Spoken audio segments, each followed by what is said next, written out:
So here's the pitch. I got reincarnated with Mangekyo Sharingan. Sounds overpowered, right? Instant win button. Except I can barely keep it active for 30 seconds without feeling like my brain's being microwaved. My chakra reserves are pathetic. My combat experience is 0. And the system that gave me these powers took one look at my situation and said, "Good luck," before pissing off into hibernation. Oh, and the hero killer, the guy who murders heroes for not being worthy, just decided my mom wasn't good enough. She'll never walk again. I know when he'll strike next. I know where. I've got exactly 4 weeks to train. 4 weeks to go from can't throw a punch without tripping to can survive a fight with a serial killer. The smart move, stay out of it. Let the pro heroes handle it. But I'm 15, angry, and apparently making life decisions with the wisdom of a shounen protagonist. At least I'm in general studies. Low expectations. What does being a hero have to do with revenge anyway? Hello everyone. Omni-sensei here with What If I Was Reborn in My Hero Academia with a Mangekyo Sharingan, Part 1. If you enjoy this content, please smash the like button. If you haven't already, please subscribe to the channel. Don't forget to check out the original story linked in the description. I hope you enjoy listening to it. Important notes. Hey everyone.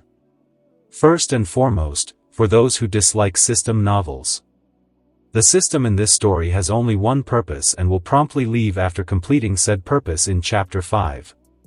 Second, this fanfic takes place after USJ, just before the events of the sports festival. 3. If you are a Naruto fan who is coming in with grand expectations of power fantasy, make a U-turn by the back button, thank you very much. Just kidding. But seriously, this isn't a power fantasy. Read for yourself and hopefully, you'll see what I mean. Now for those who are coming in newly, do not expect an overly competent MC. In fact, he is kind of slow to pick things up sometimes. I am trying to set him up as a believable teenager with impulses and wrong decisions at times. It's not anything major that will get him killed or something like that, but you get the idea. Do not come expecting an Aizen, Itachi, or Batman-level planning character. Do not expect a guy who doesn't make some awkward life choices that you may or may not find annoying. I am not saying the MC is lame. Just read and figure it out for yourself. I am not perfect and I know I can't satisfy everybody. Bye for now. The General Studies classroom at UA High School buzzed with quiet energy, the kind that came from too many bright minds packed into one room, each convinced they deserved to be in the hero course instead. Yuta Akutami sat in the middle row, slouched back in his chair with the kind of lazy confidence that suggested he either had everything figured out or had given up entirely. His blue-gray eyes drifted over his classmates. Tanaka was scrolling through hero news on his tablet. Kimura was sketching costume concepts in the margin of his notes, and Mrs. Nakamura was already done with class for the day and was kind enough to let the class devolve into controlled chatter. 2 others were in a heated whisper debate about who would win in a quirkless fight, Gang Orca or All Might. I'm telling you, if they're both quirkless, Gang Orca's got the physique advantage, Sato insisted, tapping his desk for emphasis. You're insane. All Might's American training regimen would turn him into a tank, Yamamoto shot back. Yuta snorted softly, amusement tugging at the corner of his mouth. If only they knew All Might's been running on borrowed time and sheer willpower for years. That was the thing about being a transmigrator, or rather, a reincarnator with awakened memories. Everyone around him was living their lives normally while he sat there with spoilers for the next 3 years of their existence. It was like watching a movie you'd already seen, except the characters were real people and the plot involved actual life or death stakes. Still better than my old life, he mused, twirling his pen. At least this world has superpowers and, ping. The sound echoed inside his head like a notification bell, causing him to nearly drop his pen. System reboot complete, user recognized, Yuta Akutami, dimensional transfer status, checking. Yuta's eyes widened slightly. He glanced around the classroom, but everyone was still absorbed in their own activities. The system interface was apparently visible only to him. Finally decided to show up, huh, he thought, keeping his expression neutral. It only took you a week after I got my memories back. Welcome to the Naruto universe. Beginning initial power allocation, error. Error. Incorrect world detected. Host has reincarnated into My Hero Academia universe. Processing. Oops. Yuta's pen stopped spinning. His smile slowly faded. Oops, he whispered under his breath. Kimura, who was sitting nearby, glanced over. You say something, Yuta? Just commenting on the beautiful symphony of intellectual discourse happening around us, Yuta replied smoothly, gesturing toward the gang orca debate, which had somehow evolved into arm wrestling. Truly, we are the future of heroism. Kimura chuckled and turned back to his sketch. Alright, system, Yuta thought, his internal voice taking on a dangerous edge. Start explaining. Right. Now. The initial destination was Naruto World according to your reincarnation application, but due to a clerical routing error in the omniversal placement, you've been misplaced. Misplaced? I'm not a lost package. We prefer the term cosmic detour. You're about to prefer the term cosmic lawsuit. And who the hell is we? Well, hold on. I don't even want to know. System, you were the one who asked. I had everything planned out. Chakra nature training, sage mode, maybe snag a tailed beast or two. And now you're telling me I'm stuck in a world where the main character breaks his bones every time he throws a punch? Again, deeply sorry for the inconvenience. But good news. You still have access to your Naruto gaming account. We can transfer over up to one ability to compensate for the error. Yuta's eye twitched. Around him, the classroom noise seemed to fade as his focus sharpened.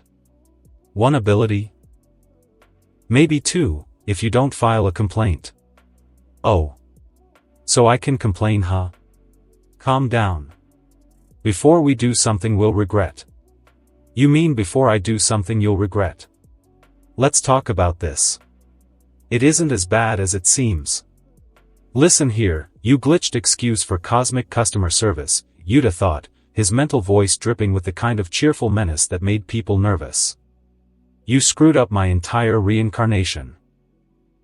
I was supposed to wake up in a world where I could learn jutsu, befriend giant chakra monsters, bag a few sexy assassins, ride a chakra Gundam and maybe prevent a few wars. Instead, I'm in a world where the number one hero is slowly dying, the main character is a self-destructive green-haired kid, and the current number two hero has serious daddy issues. Yuta had never been much of a My Hero fan. He hadn't even watched much of it. Was it an awesome franchise? Perhaps, no doubt. But every kid who grew up in the days of the Big Four had dreams.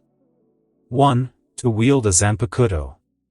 2. To unleash Conqueror's Haki. 3. To fire a Kamehameha. 4. To have an armored Susanoo. Which was why when he found that ridiculous Transmigrator ad on his laptop while playing his old Naruto Ultimate Ninja Storm game at 2 a.m. in his university dorm, he had filled it in despite regarding it as an absurdity. And what would you know, it actually worked. Those are surprisingly accurate character assessments. And that's not even mentioning the fact that my mother, my actual, loving, hardworking mother in this world, got crippled by some serial killer with a katana complex just 1 week ago. The system interface flickered, as if uncertain. I had no control over local world events, 5 abilities, Yuta thought firmly. I want 5 abilities for my account, or I'm going to find a way to hack into whatever cosmic network you're running on and leave such a scathing review that you'll never transfer another soul again.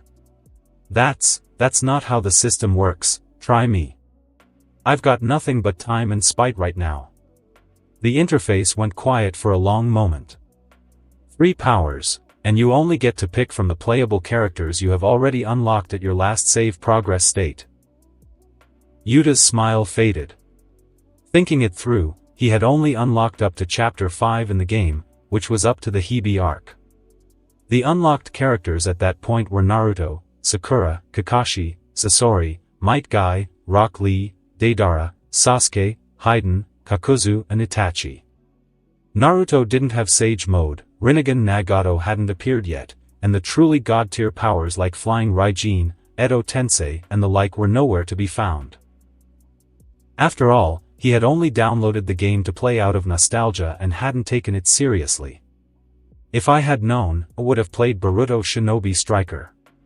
He clicked his tongue with squinted eyes. For abilities. Negotiation accepted. For powers allowed. Choose wisely. That's more like it. Before Yuta could respond, the sharp ring of the class bell cut through the air. Nakamura-sensei closed her attendance tablet with a sigh. Alright, that's enough for today. I expect your essays on quirk classification by Monday. Dismissed. Finally. Tanaka groaned, stretching his arms. I thought she'd keep us another hour. Bro, it's literally 3 p.m., Yamamoto said. Exactly. Child labor hours. The group laughed as Yuta slung his bag over his shoulder. Guess even at the best school in Japan, everyone counts down the clock. He grabbed his bag and the notepad he'd been absent-mindedly scribbling potential power combinations in during class. I'll choose later, he decided. First, let me see what kind of world I'm really dealing with. He let the flood of students carry him toward the door, but instead of heading toward the General Studies wing, he took a detour toward the Hero Course section. He had a feeling he was about to witness something interesting. The hallway leading to Class 1A was packed. Yuta leaned against the wall, watching the scene unfold with the detached interest of someone who'd read the script in advance. At least 50 students had gathered outside the door, their voices creating a low buzz of excitement and anticipation. Think they're really as impressive as the news made them out to be, someone whispered. They survived a villain attack, another student replied. That's gotta count for something. I heard one of them has an explosion quirk. Probably thinks he's hot shit. Yuta grinned. If only you knew. The door to Class 1A slid open with a soft whoosh. Bakugo Katsuki stepped out, and Yuta had to admit, the guy had presence. Even without knowing his personality, you could tell from his posture and expression that he was someone who'd never backed down from a fight in his life. Unfortunately, he was also someone who'd apparently never learned the concept of situational awareness. They're scoping out the competition, simple-minded fools, Bakugo said, his voice carrying that distinctive blend of arrogance and irritation that made him so uniquely unlikable. At least now you know what a future pro looks like. Oh, here it comes, Yuta thought, his grin widening. Now move it, extras. The crowd exploded. Extras? Who does this guy think he is? Someone's got an ego problem.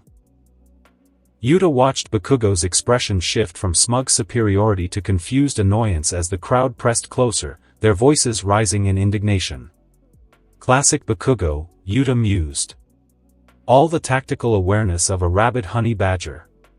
Wow, he said, just loud enough for the students near him to hear.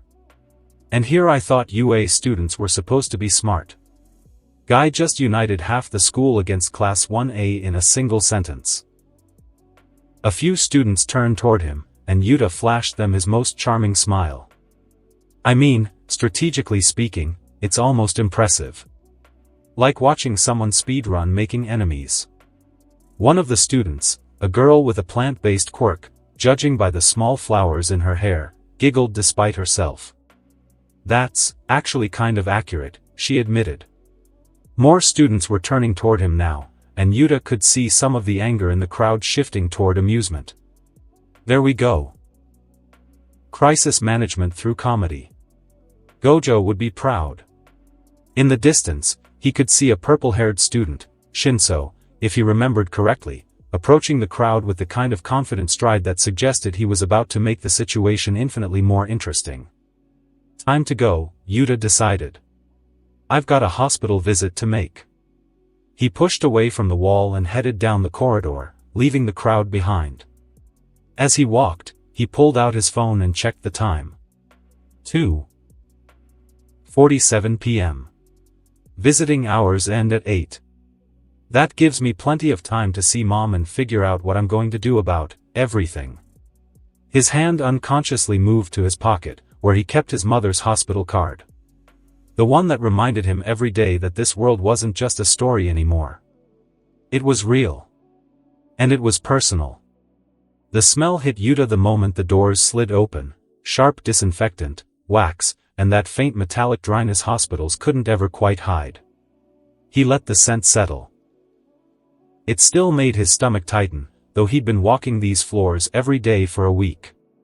He crossed the lobby toward the elevator, shoulders slouched, backpack hanging a little too heavy for a single textbook. Someone coughed. A baby cried. The fluorescent lights hummed like they had somewhere else to be. The elevator doors opened. He stepped in and watched the floor numbers climb. A week ago, he'd been worrying about midterms and whether his quirk would ever amount to anything. Then his mother was attacked. Then his old memories flooded back. Then the so-called system dropped into his life like a junk mail subscription he couldn't unsubscribe from. The doors opened again. 3rd floor. He slipped out, nodding at the nurses who already recognized him. Afternoon, Yuta-kun, Nurse Akira called. Your mother's been restless today. Dangerous news, Yuta said. Did she start another revolution? Close. She tried to organize a wheelchair race. Did she win? Akira gave him a flat, betrayed look. By a lot. Sounds right. He continued to room 312 and tapped his knuckles on the doorframe. Come in, his mother's voice called. Yuta entered and felt that small kick in his chest he tried not to examine too closely. Aiko Akutami sat propped up in bed, her laptop perched on the rolling table. Her hair was in a half-committed bun, dark strands escaping every which way. Her pajamas were bright yellow and covered in cartoon lemons. Too cheerful for a hospital room, which was probably why she wore them. Her legs were still wrapped and braced. He looked at them for half a second too long before he forced his eyes up. Working on the novel? He asked. Almost finished, she said, same as she had said for the past 3 years. You're early. Shouldn't you be in class? I was. Then I wasn't. He pulled the chair closer. Someone has to supervise you. These nurses can't handle you. Oh please. Mrs. Takahashi challenged me. I simply accepted. And destroyed her. Aiko grinned. Yuta let himself grin back. They talked. School gossip. Hospital gossip. Small things. Harmless things. He acted like everything was fine, and she let him. But every now and then, between the laughs, between her updates about her mystery plot, he felt his mind drag back to the alley. To the man who put her here. To the name he kept trying not to say in front of her. Stain. Her smile faded a little as she watched him drift. You're thinking too hard again, she murmured. Yuta blinked out of it. Just, stuff. Talk to me? He hesitated. Then, before he could stop himself, do you ever wish you could get back at someone who hurt you? That wiped the lightness out of her face immediately. Not fear, more like concern she was too polite to voice. That's a heavy question, she said carefully. I'm a heavy guy. Dense. Like a star. She didn't smile at the joke, not fully. She folded her hands instead. I think revenge eats the person who holds it, she said. Even if they think they're right. Even if the other person deserves it. Especially then. Yuta exhaled, long and slow. Just wondering. She watched him closely. Too closely. Yuta, you're not planning to, no. Nothing. He waved it off. Just a weird thought. Blame lunchtime philosophy. She let it go, but reluctantly. Well. My answer stands. They talked again, about lighter topics. When visiting hours wound down, Yuta kissed her forehead, dodged her attempt to lecture him about attendance, and stepped into the hallway. His smile fell the instant the door clicked behind him. The elevator ride was quiet. Too quiet. He walked home on autopilot, cutting through side streets he didn't remember choosing. His apartment building loomed, plain concrete, peeling paint, decent neighbors. Inside, the silence felt heavier than the air in the hospital. His mother's glasses. Her mug. Her blanket. That domestic debris of two people living together was now reduced to one person moving around them like they were ghosts. He grabbed an energy drink, cracked it open, and sat at the kitchen table. He didn't drink right away. He stared at the can until the condensation ran down his fingers. She wasn't dead. He reminded himself of that every day.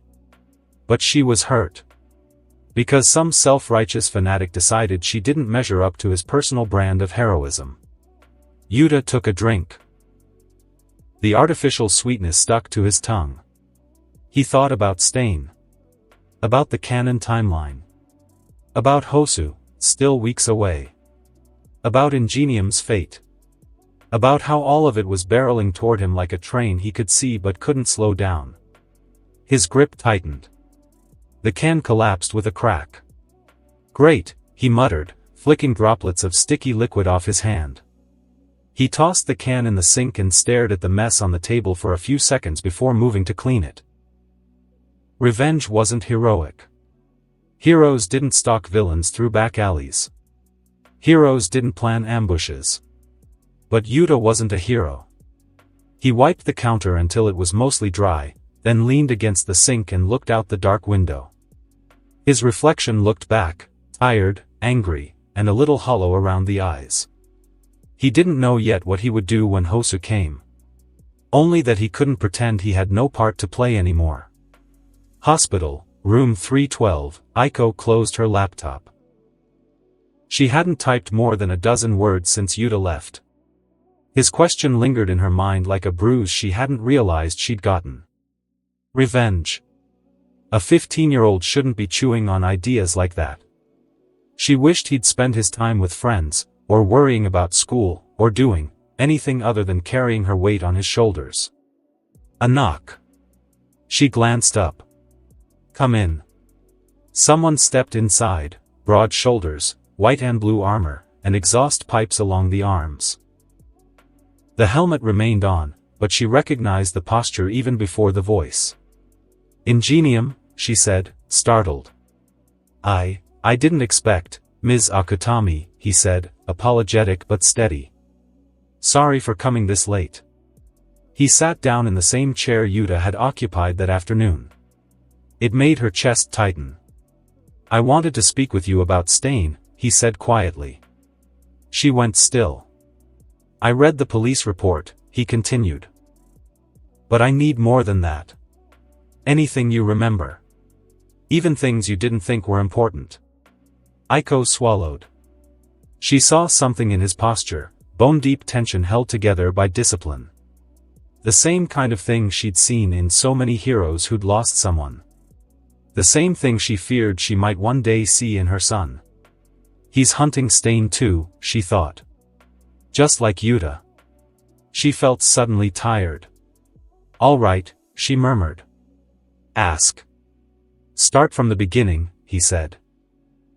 Whatever you can remember. Aiko exhaled slowly, bracing herself. It was raining, she said. I was finishing my patrol when I heard someone call for help. Yuta's room wasn't small, but it wasn't massive either. Just enough space for a bed, a desk, and the crushing weight of life-altering decisions. He'd been sitting there for 2 hours, staring at the notepad in his lap, trying to decide which 4 abilities would keep him alive long enough to kill the hero killer. So many options. The system interface floated in front of him, translucent and glowing faintly blue. He'd pulled up Kakashi's ability list first, seemed like the safe choice. Copy ninja. Thousands of techniques. Should be a goldmine, right? 5 minutes later, his enthusiasm had died a quiet death. What the hell is this? He muttered, scrolling through technique after technique. Mud wall jutsu? Water clone? Generic fireball number 7? Most of it was filler. Techniques Kakashi had copied once and never used again because they were objectively worse than just stabbing someone with Chidori. No wonder he only used like 5 moves in the entire series. Still, buried in the list were gems. Sharingan.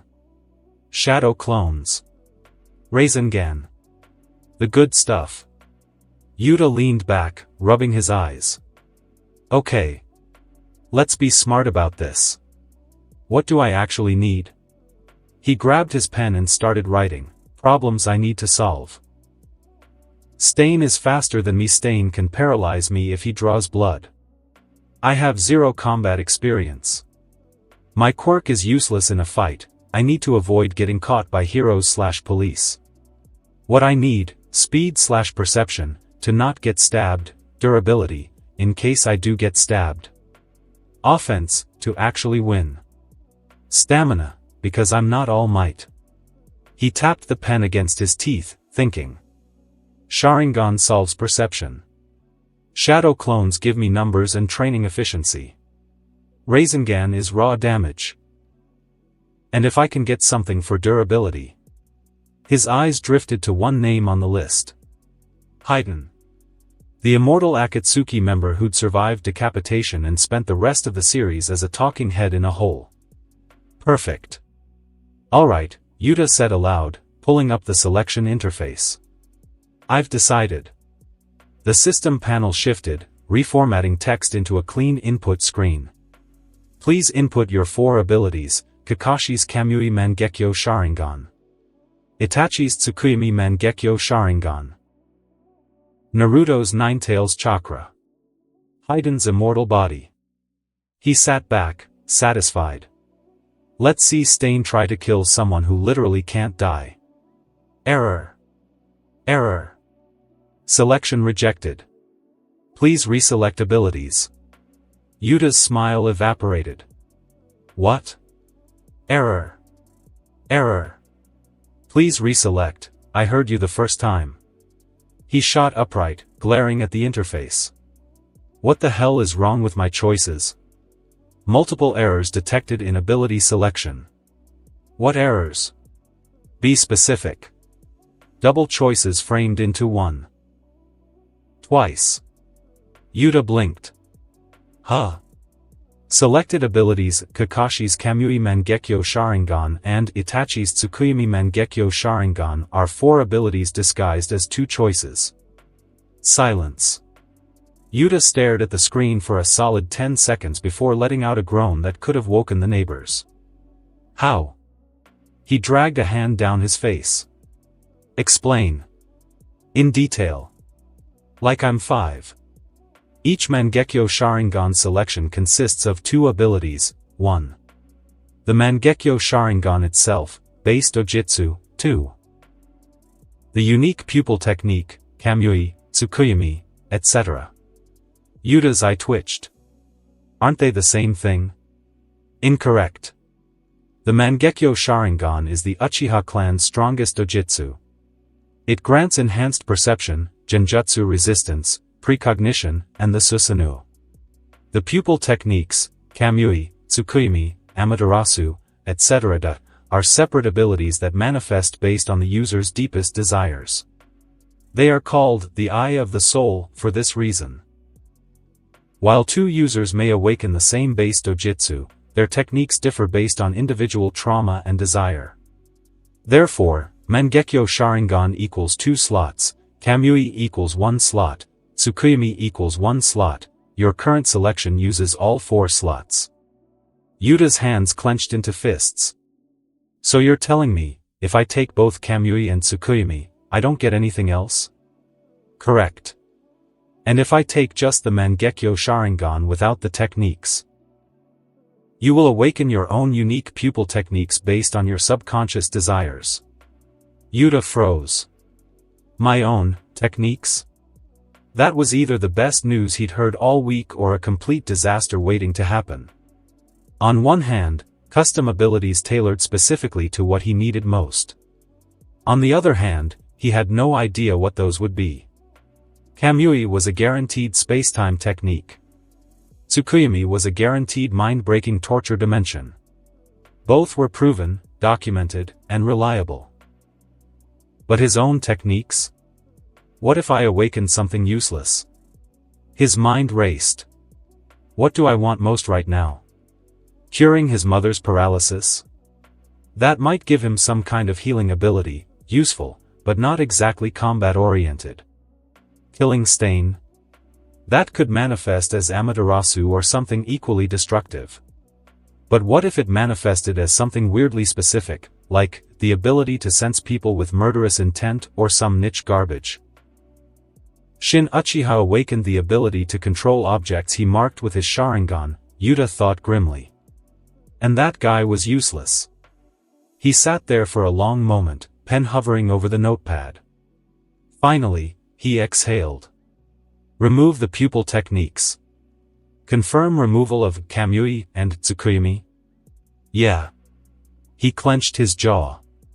I'll gamble on whatever I awaken. It wasn't confidence. It was a necessity. Because the other two abilities, Ninetales Chakra and Haiden's Immortality, were non-negotiable. Without the Ninetales Chakra reserves, activating the Mangekyo would drain him dry in minutes. He'd be another Kakashi, collapsing after 2 uses. And without Haiden's Immortality, using the Mangekyo would slowly blind him. Every activation brought him closer to permanent darkness. I need both. No matter what. The interface updated. Current selection, Mangekyo Sharingan, left eye, Mangekyo Sharingan, right eye, Ninetales Chakra, Haiden's immortal body. Yuta stared at the list. Something felt wrong. Wait. His eyes narrowed, suddenly realizing, are you telling me, each individual Mangekyo Sharingan takes up a slot? Correct.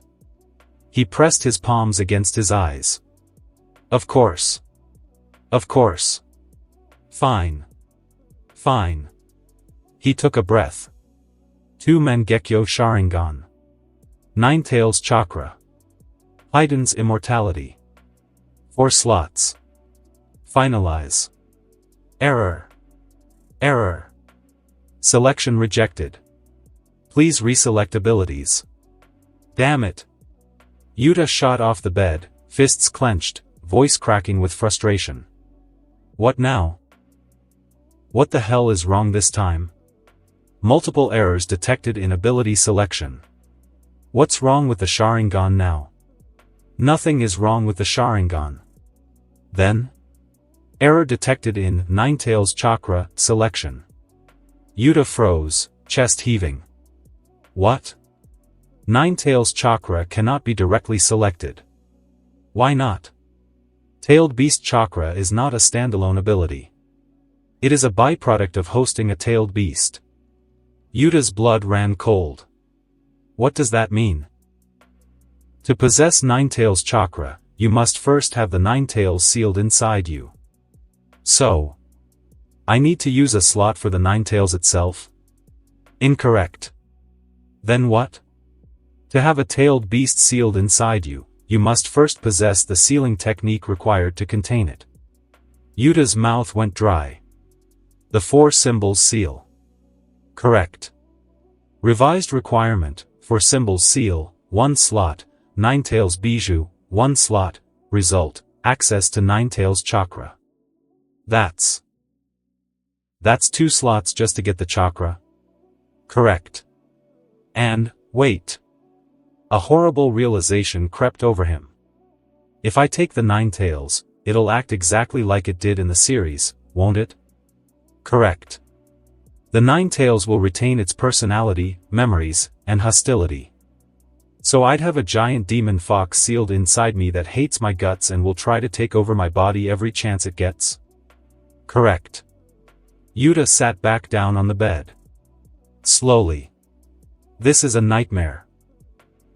He stared at the interface for a long, long time. Then, voice hollow, he said, remove Ninetales chakra.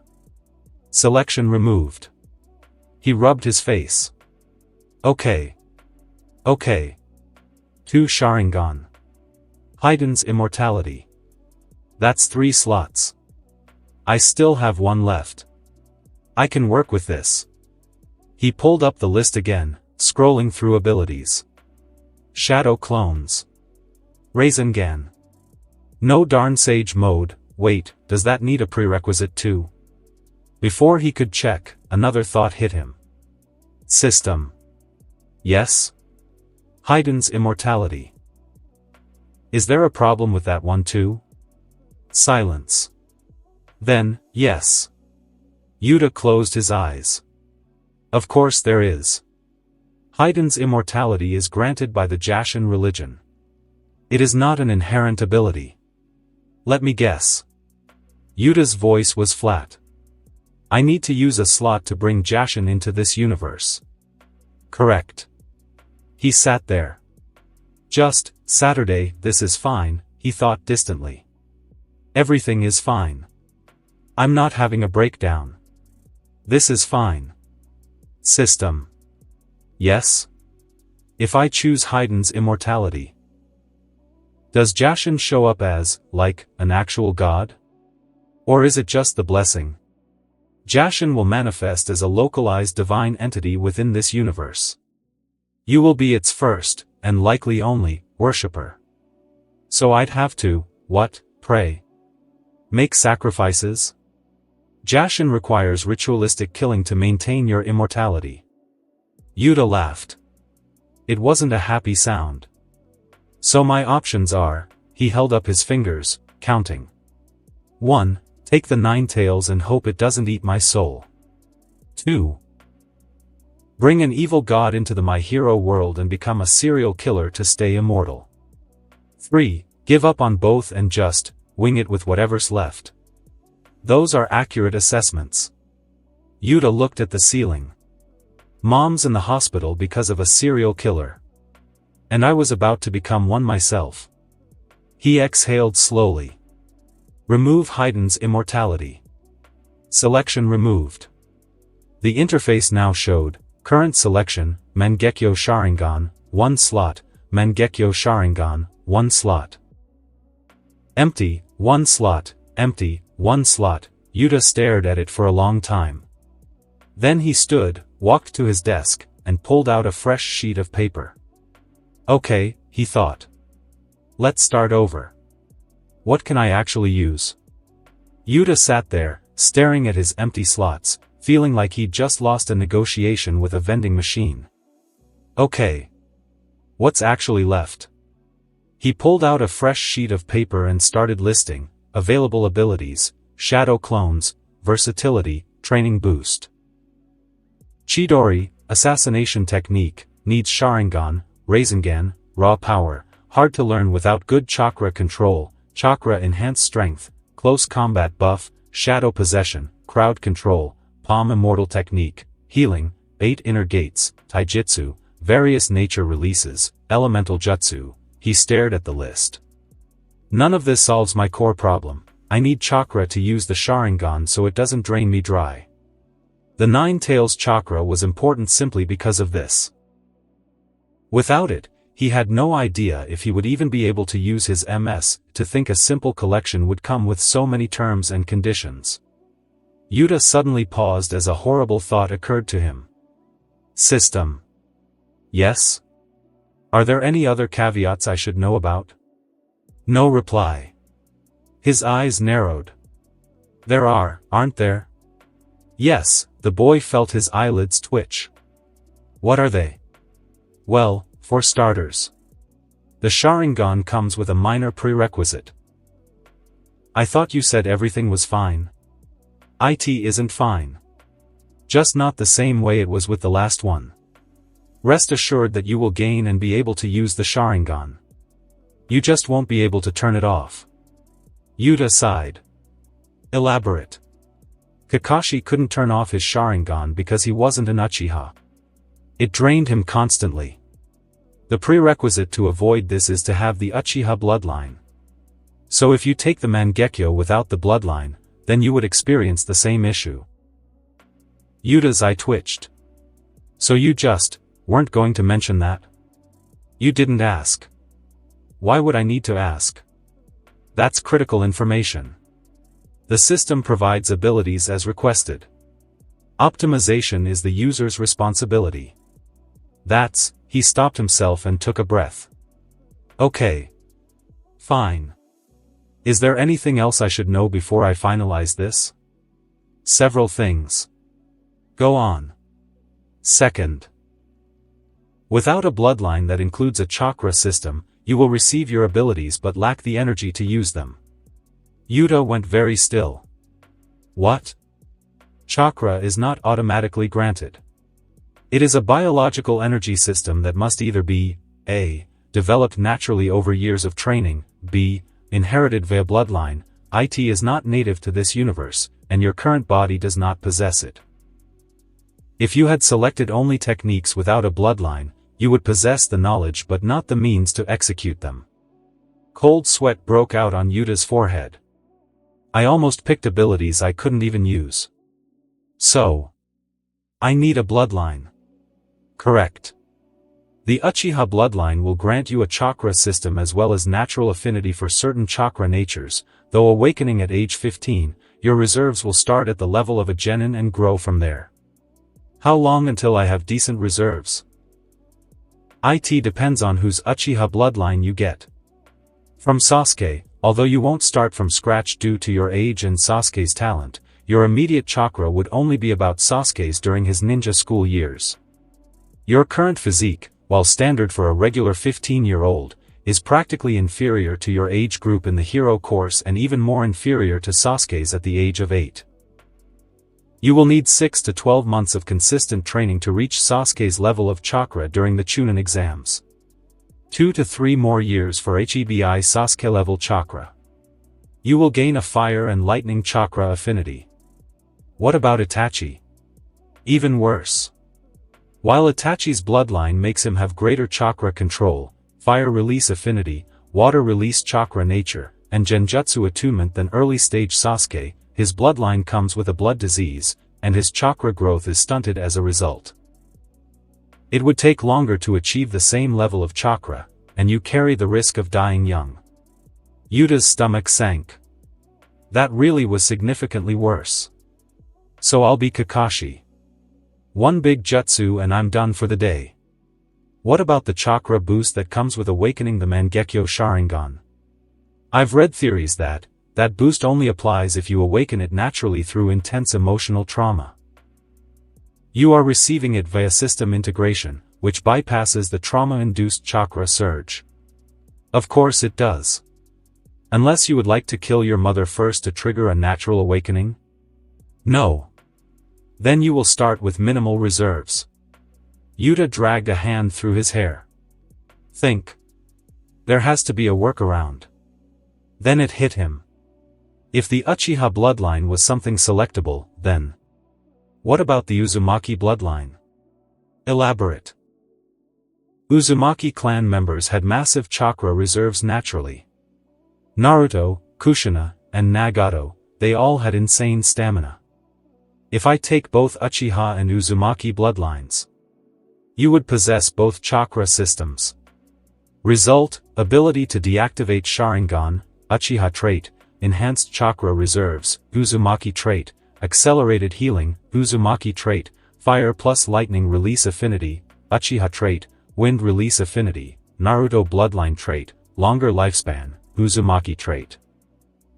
How long until I have decent reserves with Uzumaki? With consistent training and at your current age, you would reach Sasuke's level of chakra at the Chunin exams in less than 3 weeks. 2 to 4 months to reach Sasuke's level at the beginning of Shippuden. 6 to 12 months to match Naruto Uzumaki near his graduation exams from the Ninja Academy. Well, all Yuta could say was the difference in chakra was massive. That's actually manageable. But still not enough to spam Mangekyo abilities. In the short term, no. Initial usage will be limited to 2 to 3 activations per day before chakra exhaustion, and that will only be after the first few weeks of training. Though that will depend on what your initial MS abilities are and how much chakra they will consume, Yuta grimaced. So I'll still be Kakashi. Just, slightly better Kakashi. At least I'll have regular Sharingan abilities. Genjutsu should be insane in this world. Nobody has chakra, so they won't have resistance. Incorrect. What? Genjutsu below Mangekyo level pupil techniques requires the target to possess a chakra system to affect their chakra flow. In this universe, only you will have chakra. Standard Genjutsu, even Genjutsu executed with the help of an MS that is not a distinct pupil technique that doesn't rely on manipulating an already existing chakra system, will be ineffective against quirk users. Yuta stared at the interface. So, the Sharingan's Genjutsu is useless? Standard Genjutsu, yes. Mangekyo level Genjutsu, no. Techniques like Tsukuyomi operate on a reality warping level that transcends chakra manipulation. If you can awaken one, then Genjutsu would still be useful. But I won't have enough chakra to use those frequently. Correct. Yuta sat back down on his bed. So I'm not going to be invincible. I'm going to be strong, sure. But I'll need to actually train. Actually grow. Actually be smart about how I fight. He looked at the ceiling. His grand revenge plan against Stain had suddenly lost a few.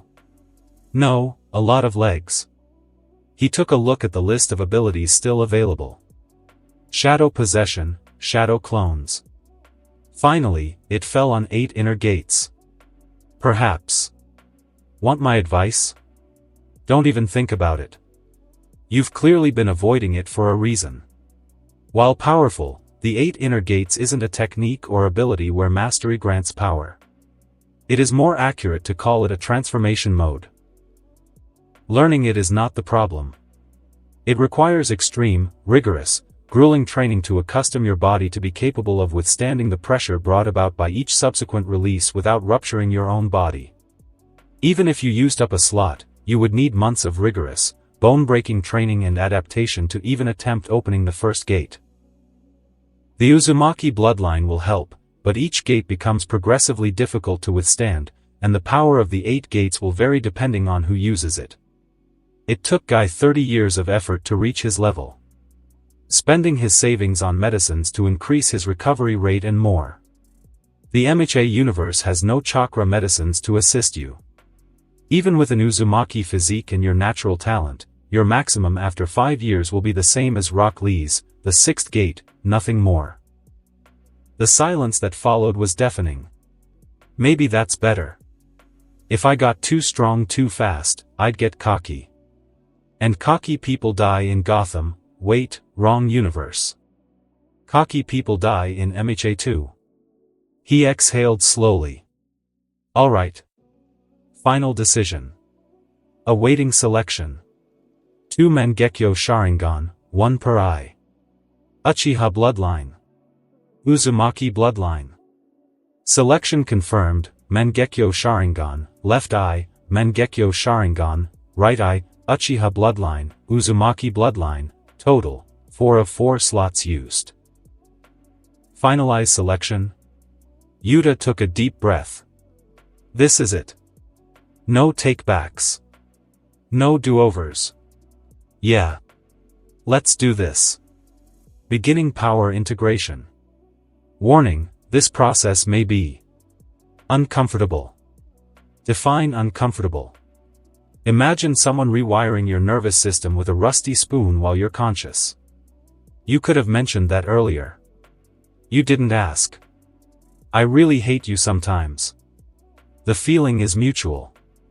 Integration beginning in 3, 2, 1. The transformation. The world exploded into fire. Not metaphorical fire. Actual, searing, white-hot agony that ripped through every nerve in Yuta's body like someone had replaced his blood with molten glass. He tried to scream. Nothing came out. His body seized, muscles locking as something foreign invaded his cells. It felt like being rewritten from the inside out, DNA unspooling and reweaving itself into patterns that shouldn't exist in this universe. This is fine, some distant part of his brain whispered. This is fine, this is fine, this is fine, this is fine, this is, his eyes ignited. Not fine. The Sharingan awakened all at once, not gradually, not gently, but like someone had jammed live wires directly into his optic nerves. Tomo spun into existence, 1, 2, 3, then twisted further, warping into the distinctive pinwheel pattern of the Mangekyo. But it didn't stop there. His chakra system formed next. Pathways carved themselves through his body, invisible rivers of energy that hadn't existed seconds ago. The uchiha network came first, precise, controlled, flowing like electricity through copper wire. Then the Uzumaki system slammed into him like a tidal wave. Massive. Overwhelming. Alive. His chakra reserves didn't just grow, they erupted, flooding his newly formed pathways until he felt like he might burst from the pressure. It was too much, too fast, like trying to fill a teacup with a fire hose. His heart stuttered. Stopped. Restarted. Am I dying? No. You're evolving. That's not reassuring. His hair shifted color, black strands bleeding into dark red at the tips before practically bleaching into a full-blown red. He had taken the Uzumaki physique from Naruto, and unlike him, Minato's absurd golden-haired genes weren't there to suppress them. It was no surprise that the Uzumaki genetics made themselves feel quite at home. His skin flushed with sudden vitality, minor scars from childhood fading as the healing factor kicked in.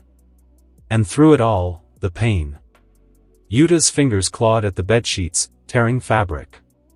His teeth ground together hard enough to crack. Sweat poured down his face, mixing with tears he didn't remember crying. Make it stop, make it stop, make it stop. Integration, 47% complete. 47. Time skip. 6 minutes later, Yuta lay on the floor, chest heaving, staring at the ceiling. Everything hurt. No, that wasn't accurate. Everything felt wrong. It was like his body was a suit that fit perfectly but was made of entirely different material than what he was used to. He could feel the chakra now. Coiling in his gut, flowing through invisible pathways, humming with potential energy. It was intoxicating. And terrifying. System, he croaked. Status check. Integration complete. Genetic structure, modified, chakra system, active, dojitsu, Mangekyo Sharingan, both eyes, bloodlines, uchiha plus Uzumaki, current chakra reserves, and my pupil techniques? Mangekyo abilities will manifest upon first activation. Meaning I won't know what they are until I actually use them. Correct. Yuta slowly pushed himself upright, wincing at the residual aches. His reflection stared back at him from the darkened window. His eyes, previously blue-gray, now held the faint red tint of activated Sharingan, though currently dormant. His hair, however, was a different story. The pitch-black hair now sported a vibrant red with streaks of black at the edges. That alone meant he looked different. Drastically different. Perhaps he can pass it off as dyeing his hair. I'm sure kids do that here. Right? Mom was definitely going to ask questions. He'd deal with that later. For now, he flexed his fingers, feeling the chakra respond. It was sluggish and unfamiliar, like learning to use a phantom limb. But it was there. Alright, he muttered. Let's see what I'm working with. He focused, pulling chakra to his eyes. The Sharingan activated. 3 Tomo spun into existence, and suddenly the world became sharper. Every detail jumped into crystalline clarity, the individual fibers in his carpet, the dust motes floating in the air, and the faint vibration of the refrigerator in the kitchen. It was overwhelming. And incredible. He pushed further, feeling the Mangekyo pattern trying to surface, and immediately staggered, clutching his head as a spike of pain lanced through his skull. The tomo flickered, struggling to maintain even the basic 3-tomo form.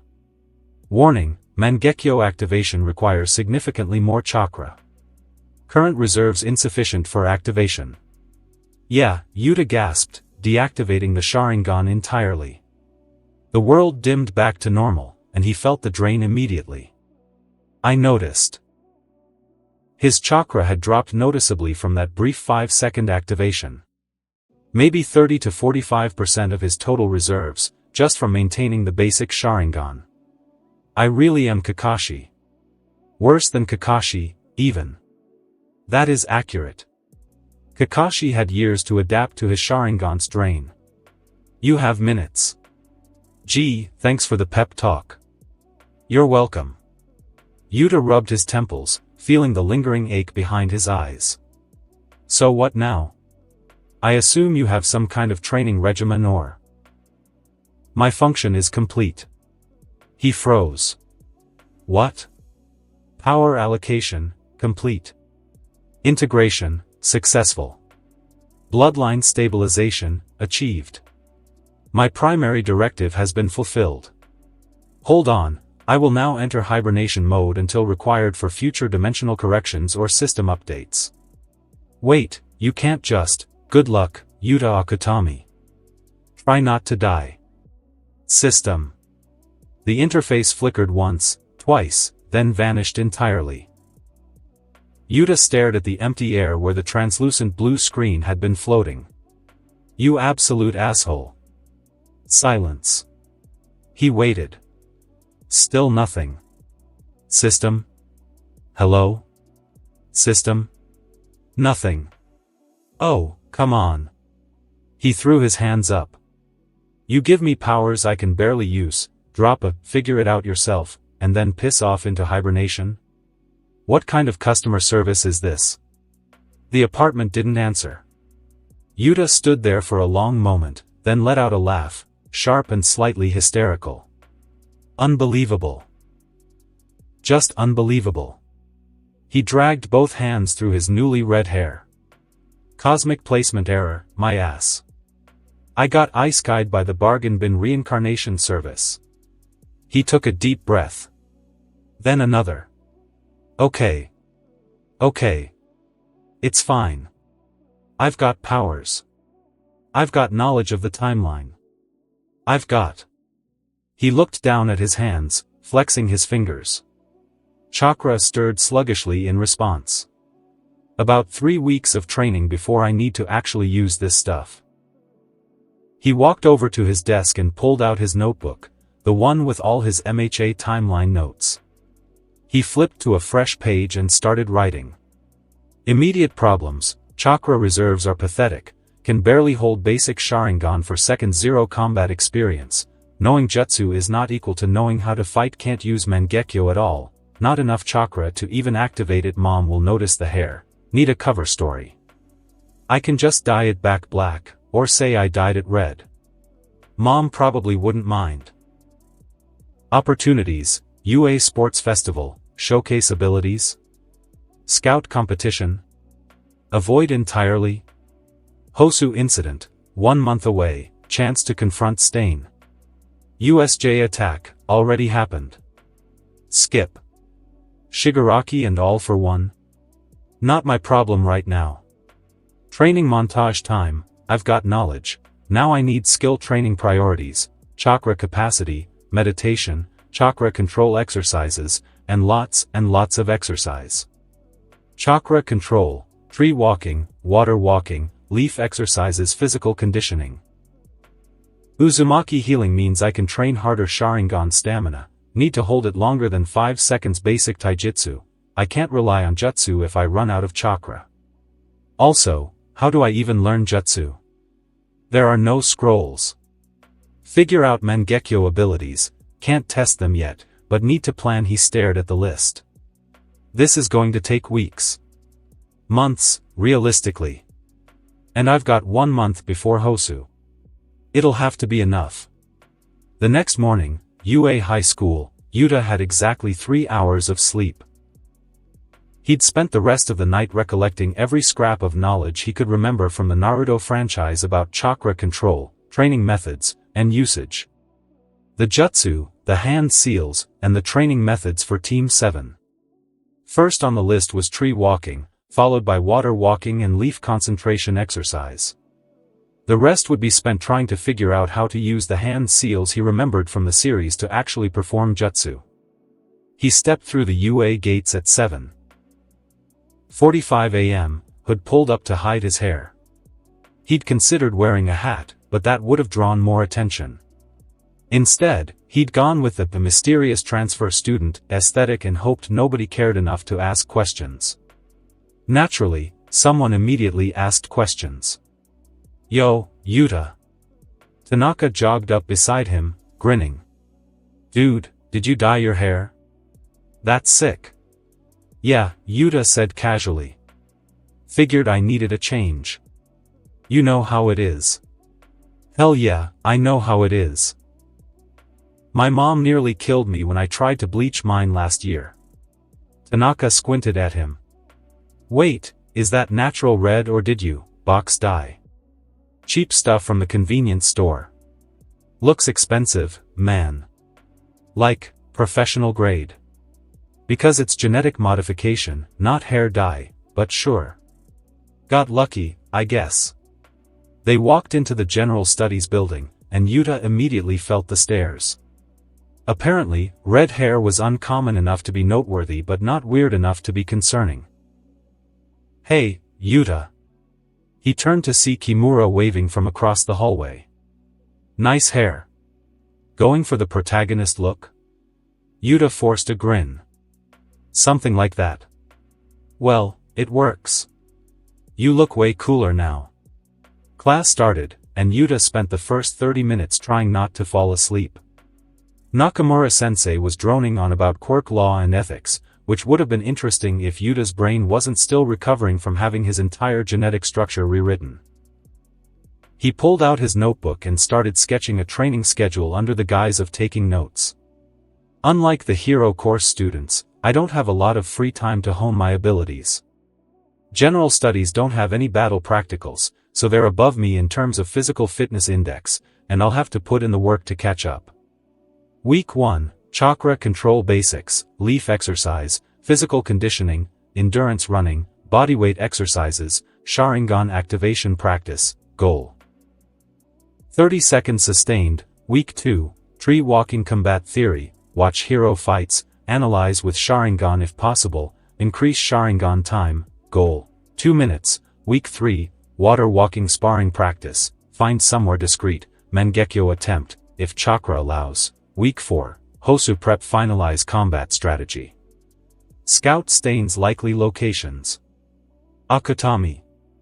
Yuta blinked and looked up. Nakamura-sensei was staring at him. "Yes, sensei? I asked you a question." "Shit. Could you repeat it?" She sighed. "I asked what your opinion was on the Hero Public Safety Commission's recent policy changes regarding quirk regulation in private spaces." Yuta's mind raced. "Okay, think. What would sound smart but not too smart?" "I think." He paused. "I think it's a necessary measure given the rise in villain activity, but it could also set a dangerous precedent for government overreach. If they can regulate quirk use in private spaces, what's to stop them from expanding that authority further?" Nakamura-sensei raised an eyebrow. "Interesting take. And what would you propose as an alternative?"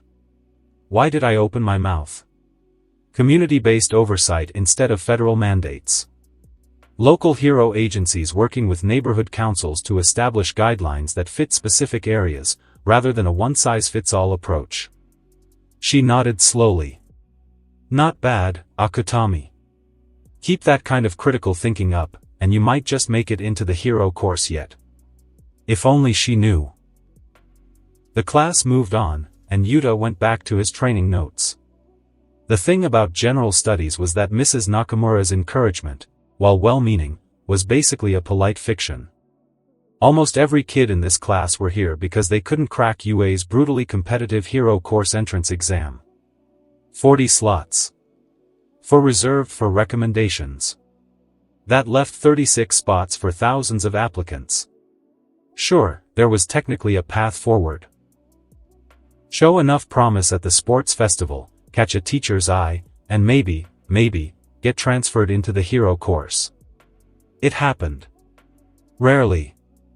Shinso Hitoshi from Class 1C had managed it, though that was more Aizawa taking pity on a kid with a villainous quirk than any systematic process.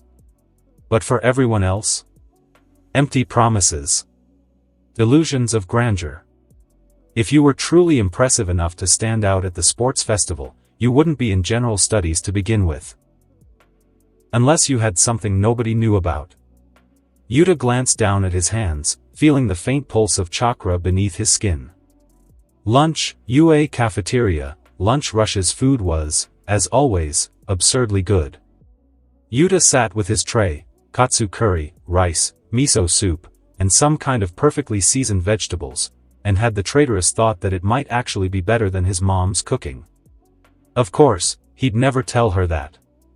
"Dude, are you gonna eat that or just stare at it?" Tanaka asked, already halfway through his own meal. "I'm savoring it," Yuta replied, taking a bite. "Unlike you, I appreciate craftsmanship. It's cafeteria food. Made by a pro-hero cafeteria chef. There's a difference." Across the table, Kimura snorted. "You're such a food snob." "I'm cultured." "There's also a difference." The third member of their usual lunch group, Hanamori, a girl with a plant manipulation quirk that let her grow flowers from her palms, rolled her eyes. "You two are exhausting." "You love us," Tanaka said with a grin. "I tolerate you." Barely. UA's academic year had barely begun a week ago. The vast majority of first-year students came from different high schools, and as a result, didn't know each other. Nevertheless, it didn't stop teenagers from making new friends. In the few days of UA's opening, Yuta had carved out his own small social circle of casual friendships that didn't require much effort. It was exactly what his mom would want for him. "Shame I'm risking everything as a soon-to-be vigilante." "So," Tanaka said, leaning forward conspiratorially. "Did you guys hear about that explosion kid from Class 1A? Kimura groaned. "The one who told everyone he's gonna crush the sports festival?" "Yeah. Bakugo something. Apparently, he straight up said he'd beat everyone and become number one." Hana raised an eyebrow. "That's tactically stupid. Why would you make enemies before a competition?" "Maybe he's got a death wish," Kimura offered. "Maybe he's a hothead who doesn't understand tactics. Or he's just that confident," Yuta said, pushing rice around his plate. "I heard he got first place in the hero course entrance exam. Combat score off the charts." Tanaka whistled. "Damn. So he's got the skills to back up the talk." "Doesn't make it any less dumb," Hana muttered. "You don't paint a target on your back unless you're really sure you can handle it. Or unless you're an idiot," Kimura added. Yuta smirked faintly. "You'd be surprised how far idiots get in this world." "Sounds like personal experience," Hana said, sipping her juice. "Something like that." He checked the time on his phone. Lunch period was halfway done. Yuta fell into thought, contemplating whether to leave early and head to the library.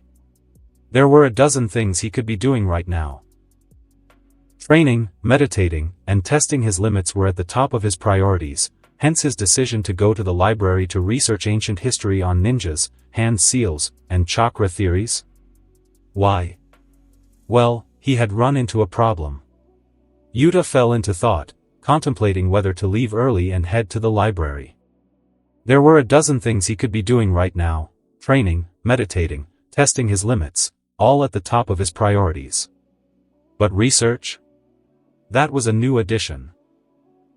Ancient history on ninjas. Hand seals.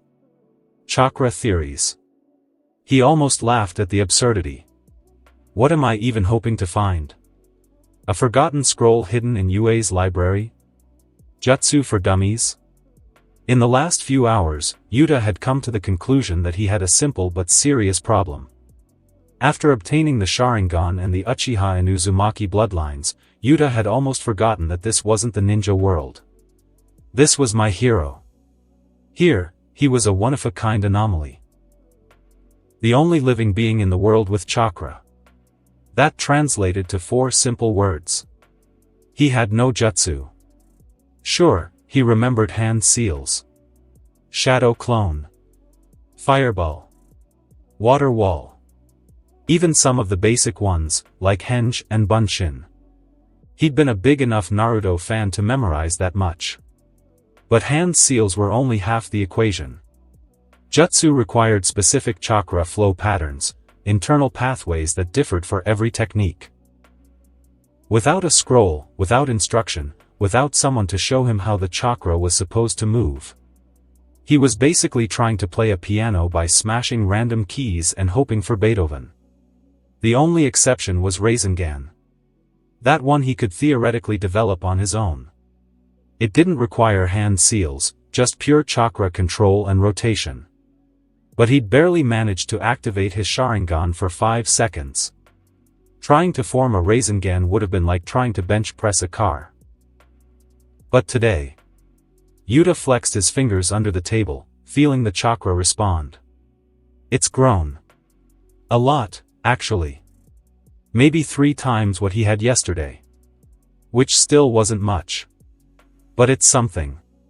Still, the chakra problem was fixable with time. Training, meditation, and conditioning, his reserves would grow. The jutsu problem, though? No solution. He tried calling the system earlier that morning. Predictably, it had remained silent. Useless piece of, Yuta. He blinked, focusing back on the table. Hana was watching him with mild concern. You zoned out again. Sorry. Just thinking. About what? Tanaka asked. School stuff. Nothing important. The conversation shifted naturally, drifting from the sports festival to classes to, inevitably, quirks. So, Kimura said, leaning back in his chair. We've been sitting together all week, and I just realized we've never actually talked about our quirks. Tanaka grinned. Oh, this should be fun. Who's going first? I'll go, Hana volunteered. She gestured to her hair, where a small white flower was blooming near her temple. Plant growth. Specifically for my hair follicles. Kimura blinked. Wait, seriously? Yep. I can grow flowers, vines, and even vegetables if I concentrate. She plucked the flower and twirled it between her fingers. I once grew a cucumber on my head during middle school. The pictures still haunt me. Tanaka burst out laughing. That's actually amazing. It's useless, Hana said flatly. Unless Yue needs someone to decorate the gym for prom. Hey, every quirk has its purpose. My purpose is photosynthesis. I'm a walking houseplant. Yuta snorted despite himself. What about you, Kimura? Hana asked. Kimura shrugged. Color shift. I can change the color of my hair and skin. That's it. That's actually kind of cool. Tanaka offered. It's cosmetic. I'm basically a human mood ring. Kimura tapped the table. Great for Halloween. Terrible for literally everything else.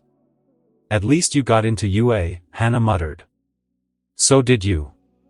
General studies doesn't count. The mood had shifted slightly, not quite bitter, but tinged with the kind of resigned humor that came from knowing you weren't good enough. Yuta understood it well. What about you, Tanaka? He asked, deflecting. Tanaka hesitated. Vibration sense.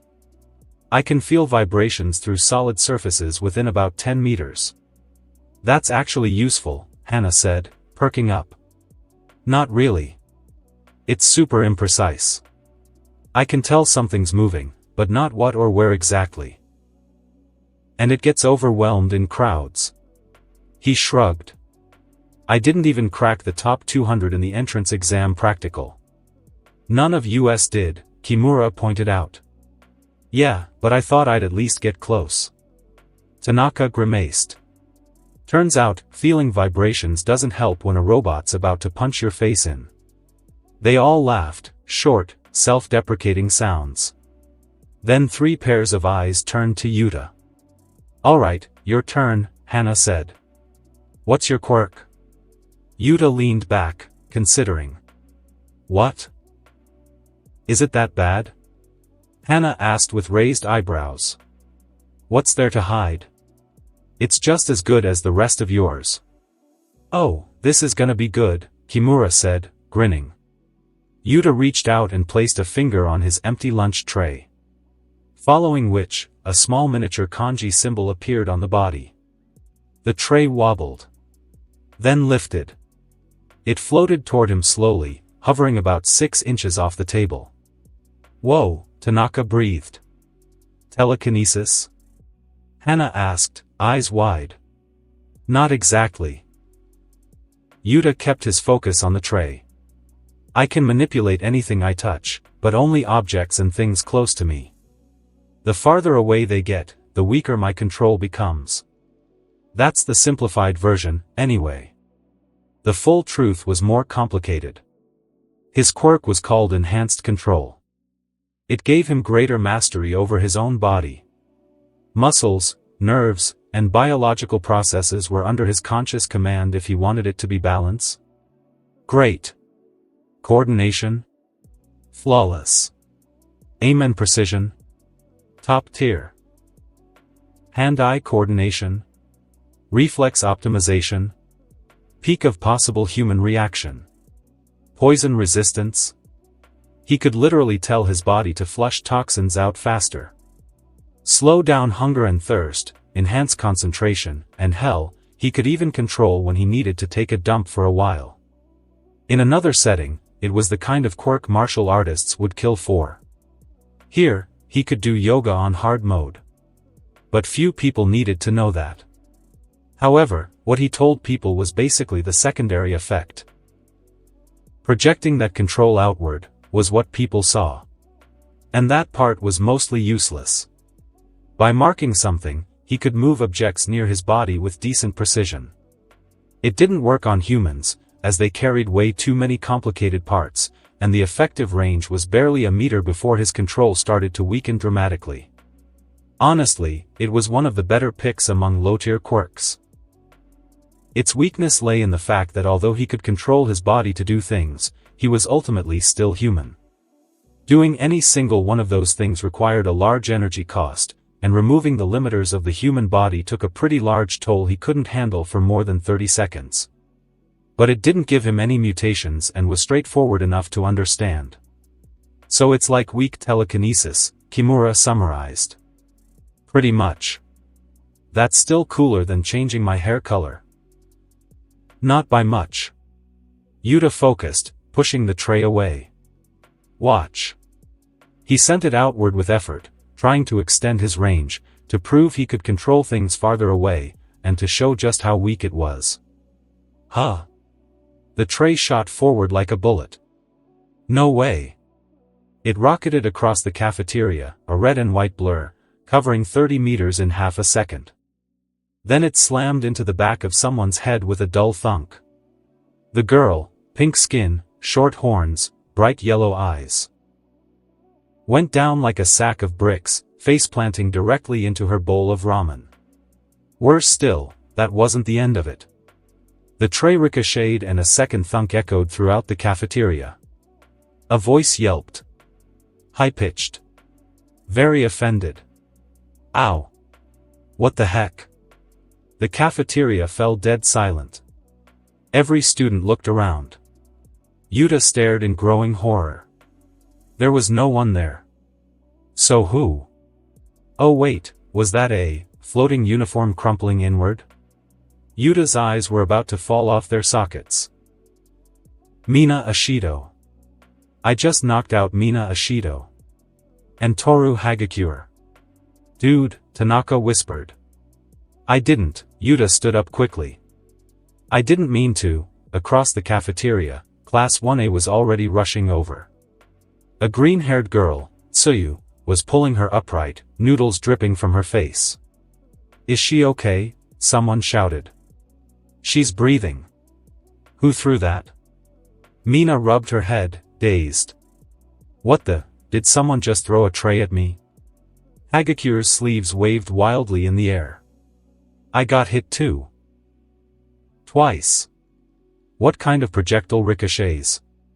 And then, slowly, inevitably, every head in the cafeteria turned towards Yuta's table. Feeling numerous gazes examine them over, the group of four felt their spines tingle. Kimura whispered, Bro. You just sniped 2 hero course students. That's a double homicide. Hana covered her face. We're dead. We're so dead. Class 1A immediately stood up, half in alarm, half in outrage. Ida's engines revved. Who is responsible for this cafeteria violation? Projectiles are strictly prohibited in designated eating areas. Mina pointed directly at Yuta. It was that guy. Yuta, who had been contemplating making a break for the exit, felt his heart sink. She wasn't even looking in his direction. How the hell did she know it was him? Hagakure yelled, Yeah. The red-haired one. Dozens of hero course eyes landed on Yuta. This was not how he had expected to meet Class 1A. Hey! You, the floating uniform shouted in a cutely enraged voice. Why did you launch a tray at me? Half the cafeteria focused on Yuta. Yuta, who wanted to sink into the floor and die instantly. That was an Aksai. The gloves marched toward him with righteous fury. Behind her, several 1A students stood up. Ida, Midoriya, Kirishima, and Ashido were all staring in confusion as a floating lunch tray drifted behind Hagakure like the world's most incriminating evidence. It just flew at me, she continued dramatically. Do you know how embarrassing it is to get hit by a tray no one even sees coming? Kimura whispered, This is the funniest thing I've ever heard. Hana elbowed him. Not helping. Yuta swallowed thickly as the invisible hands planted themselves on the table in front of him. Okay, Hagakure said. Explain. I swear it was an accident, Yuta said with haste. I wasn't aiming at anyone. Yeah, well guess what? Hagakure snapped. You hit someone. How do you even do that? Hagakure demanded. My quirk misfired. What kind of quirk misfires like a railgun? By now, half of Class 1A had gathered around, along with a growing crowd of curious students from other courses. Yuta could feel Ida's judgmental stare boring into his soul. This is a serious matter, Ida said, adjusting his glasses. Reckless quirk usage in public spaces is a violation of UA Conduct Code Section 3, Paragraph 7, Ida, Midoriya interrupted gently. Maybe we should make sure they're okay first. I'm fine, Mina said, clearly not fine. But I want an explanation. Recovery Girl's office, 12:52 p.m., Yuta had been escorted to Recovery Girl's office by Ida. Escorted was a polite term for what had actually happened. Ida had marched him through UA's hallways like a convicted criminal, engines idling ominously, while lecturing him about proper cafeteria conduct and the responsibilities that come with quirk usage in public spaces. Yuta had tuned out after the first minute. Now he sat in Recovery Girl's office, flanked by 2 very annoyed hero course students. Recovery Girl, a tiny woman with a nurse's cap and a perpetually kind expression, looked up from her desk. Then she saw Mina's bruised forehead and Hagakure's dented uniform. Oh my! What happened here? Cafeteria incident, Mina said. He threw a tray at us, Hagakure added helpfully. It was an accident, Recovery Girl held up a hand. I'm sure it was, dear. Now, let's take a look. She examined Mina first.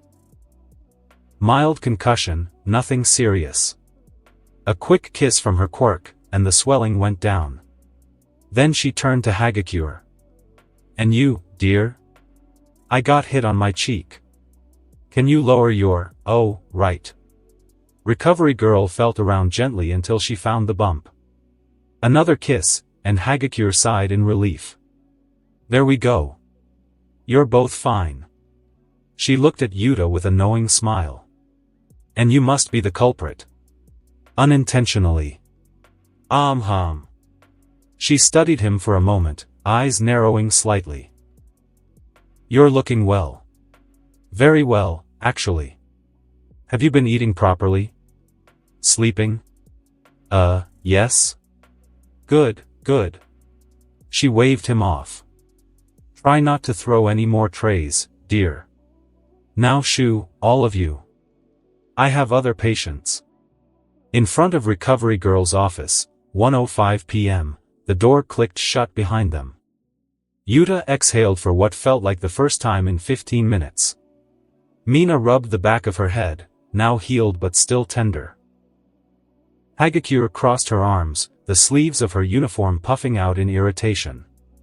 Ida stood like a traffic cone with legs. Midoriya hovered awkwardly, clearly trying to mediate. And Yuta wanted to evaporate. Mina finally broke the silence. "So, you seriously didn't mean it?" "No," Yuta said, exhausted. "I promise. My quirk usually can't move things more than a meter. I wasn't expecting that." Hagekure leaned forward, or at least, her sleeves did. "You don't say." Yuta winced. "Yeah. Again, sorry." Mina let out a slow sigh. "All right. Fine. Accidents happen. Just, maybe don't practice aim in the cafeteria." "I wasn't practicing aim," he stopped. "But yeah. Point taken." Midoriya rubbed the back of his neck. If it helps, your quirk is interesting." Yuta blinked. Thanks?" "That wasn't a compliment," Hagekure said flatly. "That tray hurt." "Noted." Ida adjusted his glasses. "As long as the matter is settled peacefully, we should return to our classrooms. Lunch period is nearly over." Mina rolled her eyes. Yeah, class rep mode activated." Hagekure jabbed a sleeve at Yuta. "Don't do it again." Then she marched off with Mina in tow. Ida followed, marching at full speed. Midoriya lingered a moment longer. Seriously, though. Be careful. A lot of people in the cafeteria could have been hurt." "I know," Yuta said. "It won't happen again." Midoriya offered a small smile. "Good. See you around." Then he jogged off to catch up with his class. And finally, Yuta was alone. He leaned against the hallway wall and let his head fall back with a dull thud. "I need to train." General Studies Class 1D, 1:13 p.m., he slipped back into the classroom just before the bell rang. Kimura immediately leaned over. "Are you expelled?" "No." Hana whispered, "Suspended?" "No." Tanaka looked impressed. "Alive?" "Barely." Their instructor glanced up from his laptop. "Akutami, good. Take your seat. We'll be resuming with quirk theory." Yuta slumped into his chair. Nakamura-sensei continued her lecture, but Yuta barely heard a word. His thoughts were too loud. The tray incident. His quirk reacting weirdly. Something had changed. He pressed his thumb against the corner of his desk. A tiny kanji symbol pulsed into existence. He nudged it. The desk trembled, just slightly, then hovered a few inches off the floor. He rested his full body weight on it. Nothing changed. The weight increase wasn't registered, the table didn't tremble, and he felt no additional strain of any sort. That wasn't normal. His quirk didn't work like that before. He had used it just yesterday before heading off to school. He hadn't felt a thing. What was with the difference now? It shouldn't improve. Quirks don't improve. Not like this. Digging deeper with utmost attention, he finally realized what was going on after a few minutes. His limited chakra was depleting. Is it the chakra? Is it bleeding into my quirk? He swallowed. This was out of his expectations. Hey, what are you thinking about? Your lips are twitching. Hearing Kimura's kind reminder, Yuta's face darkened.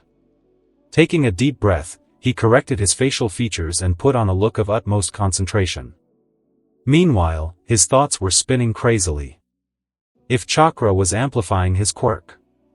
If his ability to project control was increasing. That changed everything.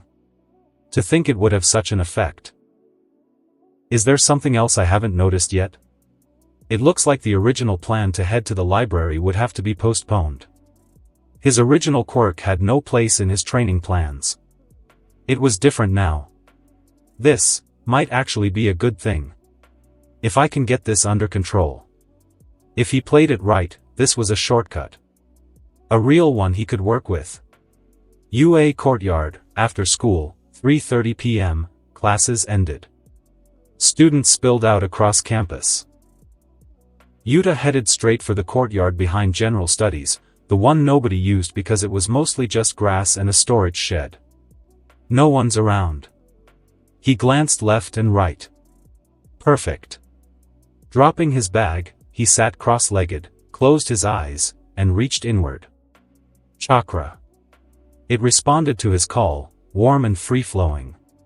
He raised his hand and concentrated. The little chakra he had flowed to his finger and condensed. The next second, his finger was encased in a silvery white glow. It's simpler than I thought it would be. He thought with amazement at the sight. He had initially thought condensing chakra into physical form would be difficult for him with his nearly non-existent foundation. Turns out.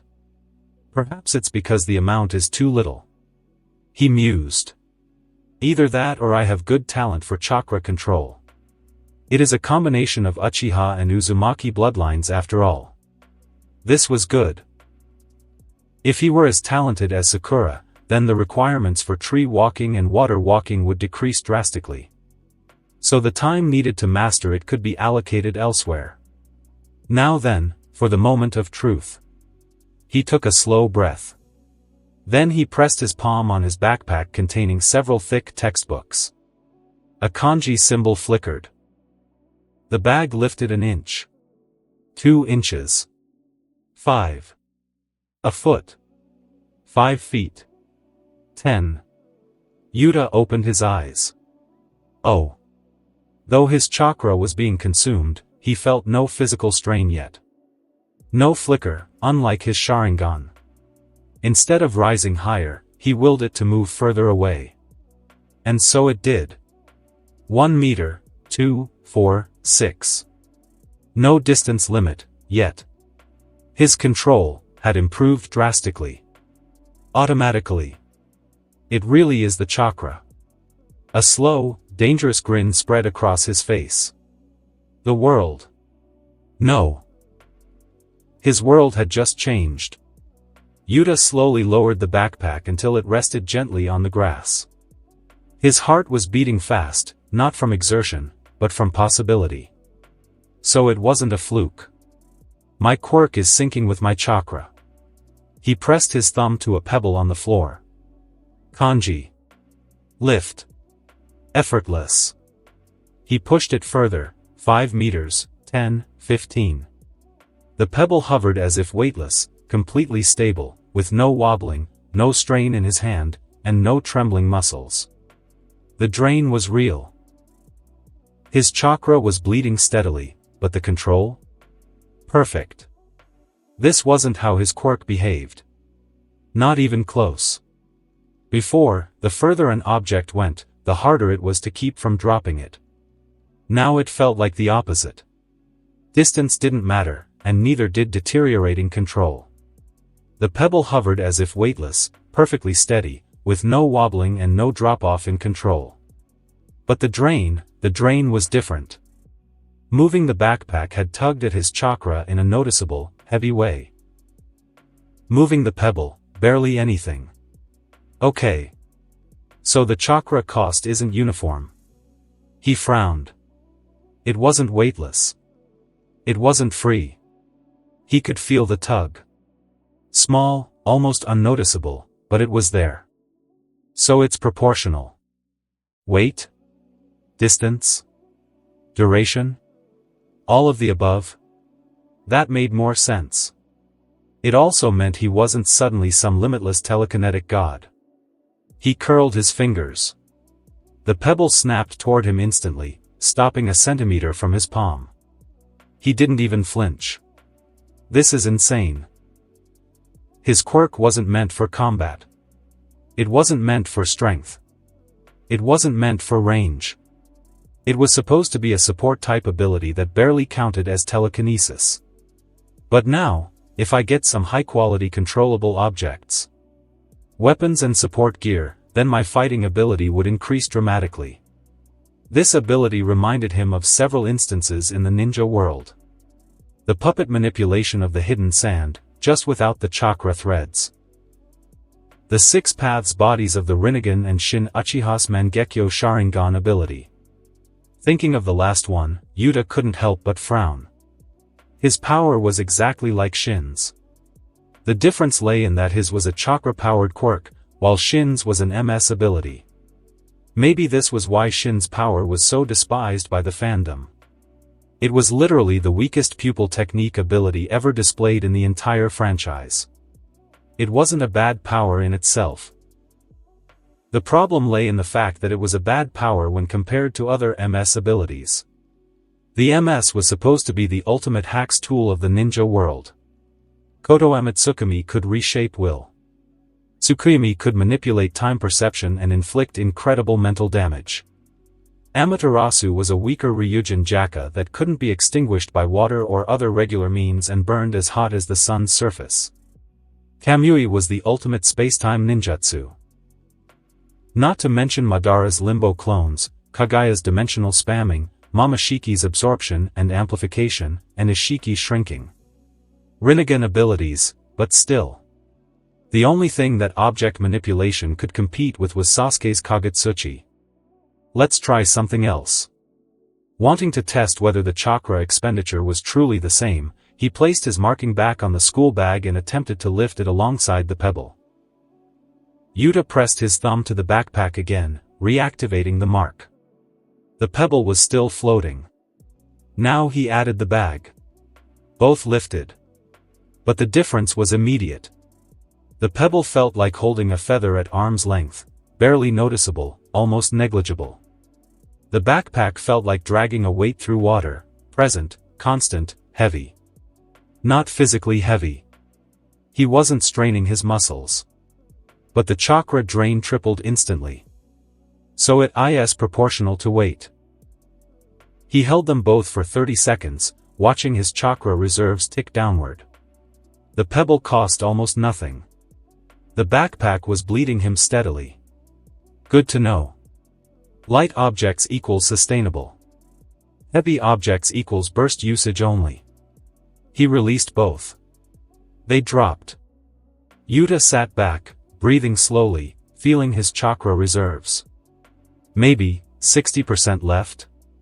Not bad. He stood, brushing grass off his uniform, and looked around the empty courtyard. All right. One more test. His eyes drifted to the tree lean at the edge of the courtyard, a cluster of old oaks that nobody bothered trimming. Perfect. Yuta stood at the base of the tallest tree, staring up at the trunk. Tree walking. The first real test of chakra control in the Naruto world. He remembered the scene clearly. Kakashi teaching Team 7. Naruto failing repeatedly. Sasuke is struggling. Sakura succeeded on her first try because of her natural chakra control. Let's see if I'm more Sakura or more Naruto. He placed his foot against the bark and channeled chakra to the sole. His foot stuck. Firmly. Evenly. Perfectly. Oh. He took another step. Still stuck. Another. Within 10 seconds, he was walking vertically up the tree like it was the most natural thing in the world. No wobbling. No slipping.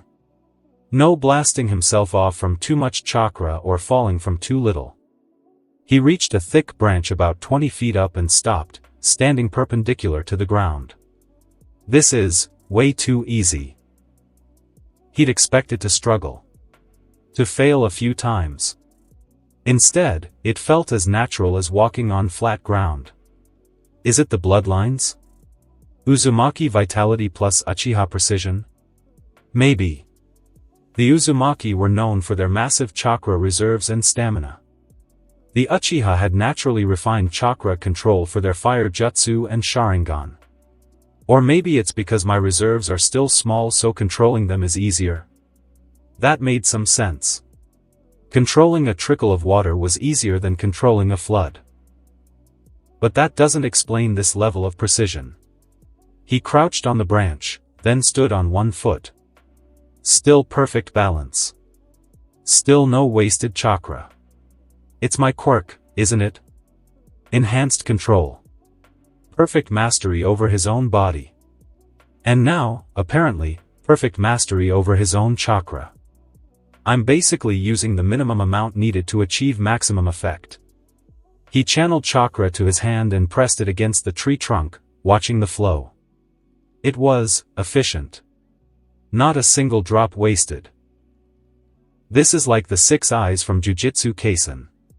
Budget version without the eyes, but still. If tree walking was this easy, water walking should be trivial too.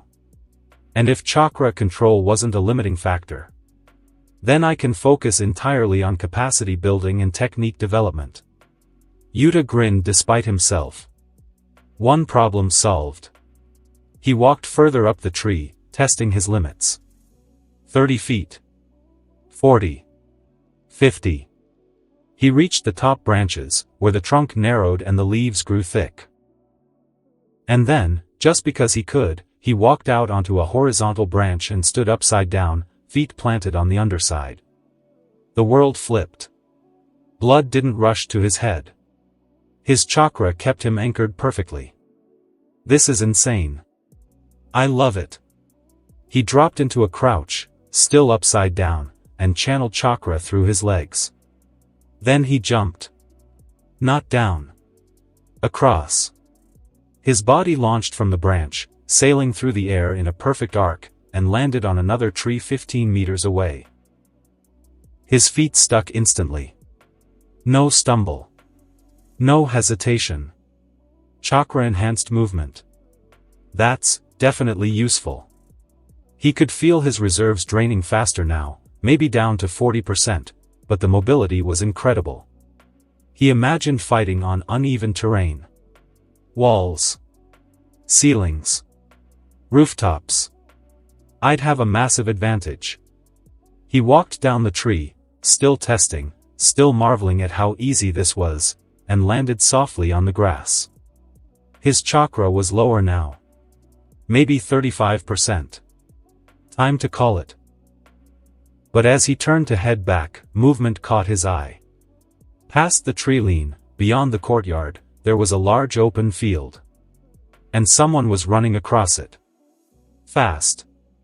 Yuta squinted. Even without activating his Sharingan, his vision had noticeably improved since yesterday.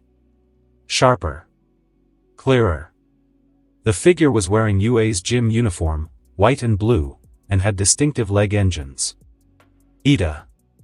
Tenya Ida from Class 1A. The overly serious class representative who'd escorted him to Recovery Girl like a convict. He was running laps. Full speed.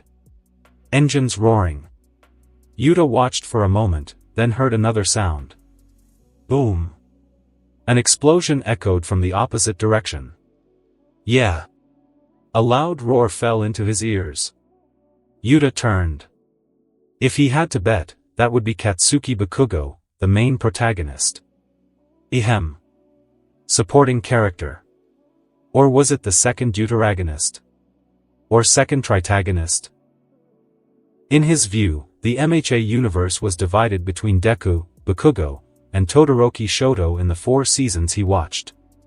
Just like how Sasuke and Naruto were the 2 major faces of Naruto. That aside, if Ida were here training, Bakugo would be too. Probably half of Class 1A was using UA's facilities right now. Makes sense. 2 weeks until the festival. They'd be stupid not to train. Yuta glanced back toward the main school building. UA has a gym. Equipment. Training rooms designed for quirk practice. However, those were for hero course students. Not for general studies. He frowned. Would they even let me use it? Probably not. Resources were limited. Priority went to students actually on the hero track. But it's not like I can train at home. I live in an apartment. And using my quirk in public is illegal without a license. He could keep using this courtyard. It was isolated enough. But if he wanted to build muscle, increase stamina, push his physical limits. I need a gym. He pulled out his phone and checked the time. I can ask. The worst they can say is no. Push-ups. Sit-ups. Squats. Running. The full Shadow Monarch training regimen. Keep a low profile though. Don't stand out more than I already have. Trey guy is enough of a reputation. He grabbed his bag and started walking back toward the main building. He grabbed his bag and started heading back toward the courtyard but paused. Actually. He glanced at the trees. Let's test the mobility one more time.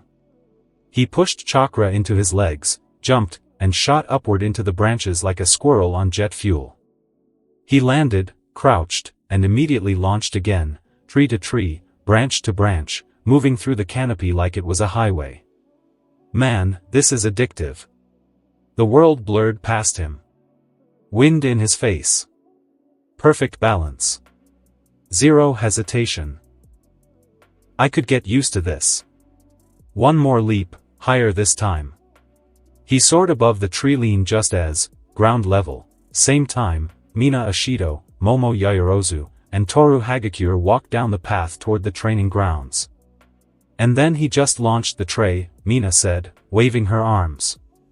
Like, boom, right into my ramen. Instant KO. It wasn't instant, Hagakure grumbled. I was conscious the whole time.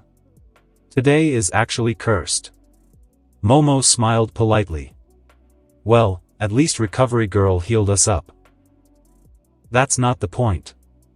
Hagakure stomped, her sleeves flaring indignantly. I went to school today. I put on my uniform. I was ready to eat like a normal student. And then a tray flew out of nowhere. Mina snorted. Okay, yeah, that part was hilarious. It hurt. The 3 of them are heading in different directions but walking together for now. So what's everyone's training plan?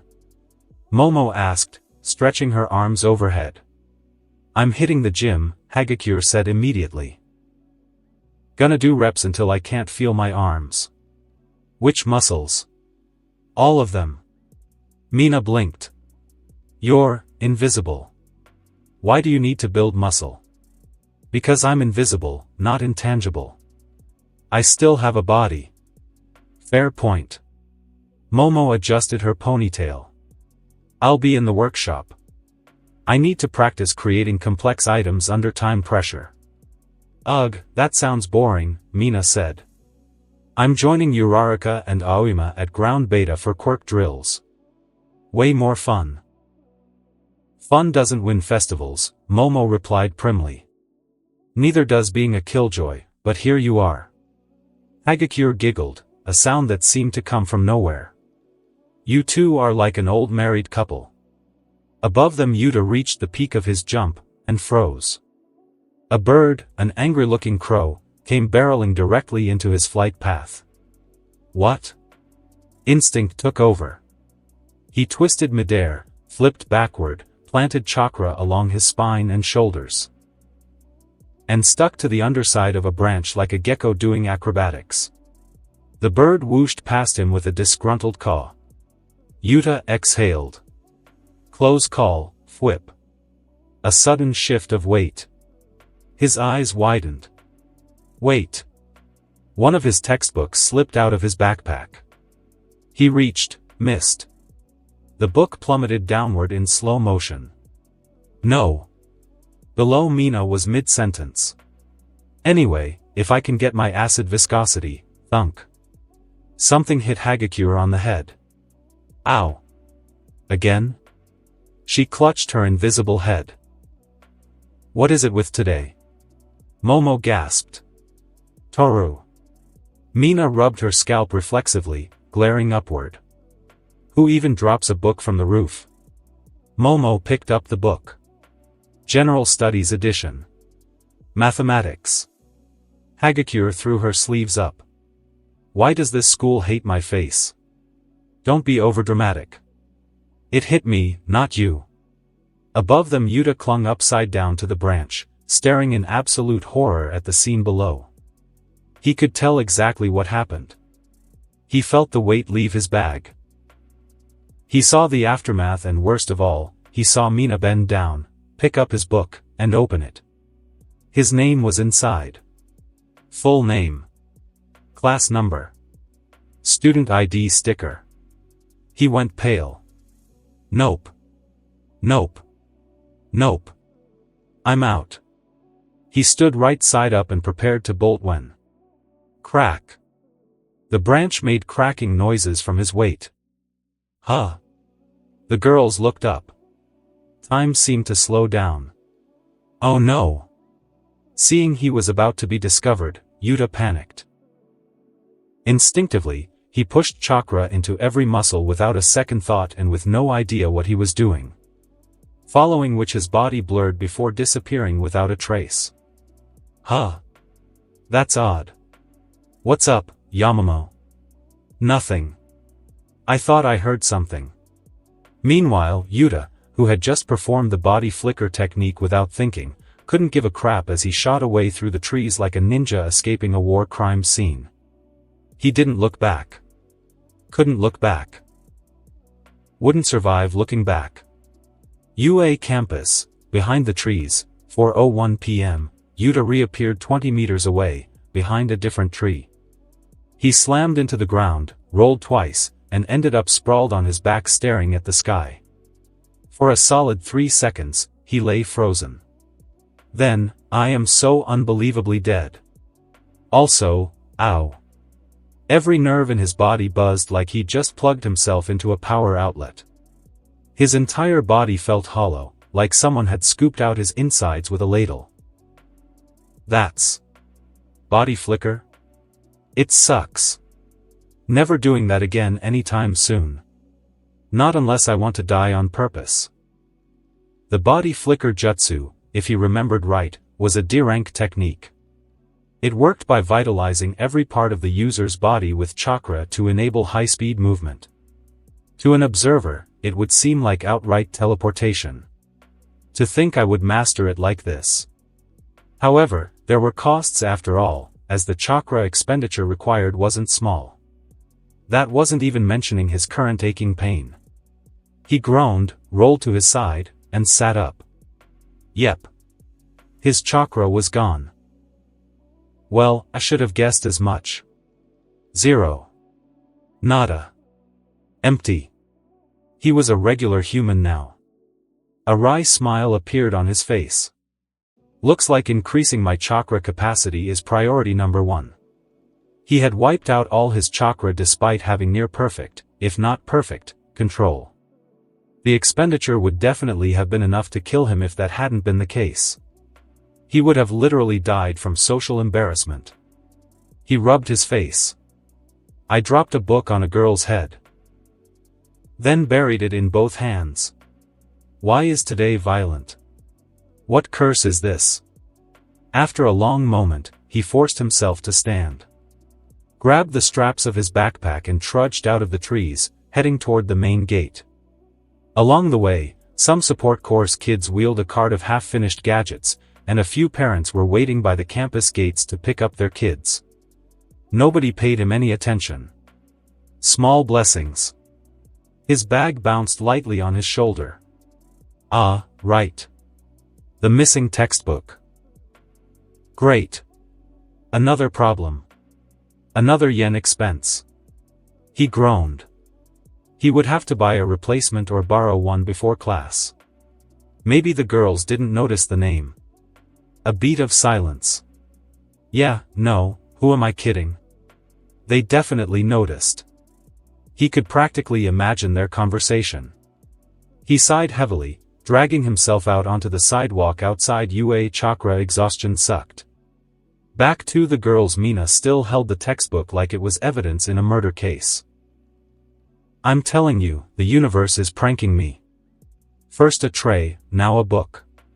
A book. Mina patted her sympathetically. It's okay, Toru. Think of it this way, at least it wasn't hot soup this time. It hurt. It could have been worse. Momo examined the cover again. This belongs to a first year in general studies. Akutami Yuta. Know who that is? No. But I now know the general studies course is after me. The guy with the tray was from general studies too. Could they be the same person? A beat of silence. Then, Hagakure shrieked. So he's targeting us? Maybe it was just coincidence, Momo offered gently. Coincidence doesn't hit me twice. 2 accidents, Momo said calmly. Both unlikely. But, not impossible. Tisk, Mom was right. Boys are bad. Hagakure sighed in defeat. Mina rubbed her chin. Should we return the book? Hagakure gasped.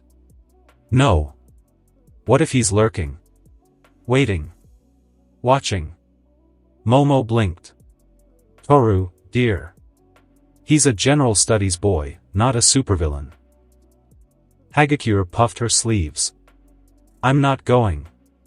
What if something else falls out of the sky? A desk? A locker? A microwave? Momo stifled a laugh. It won't happen again. It was probably just an accident. Probably, Hagakure repeated ominously. Still, Mina tucked the book under her arm. I'll return it after training today. Or tomorrow if we don't see him. Whoever owns this book will probably be embarrassed. Let's not make it worse. Hagakure grumbled. Fine. But I'm wearing a helmet tomorrow. Street, 4:16 p.m., walking to the train station was normally peaceful. Today?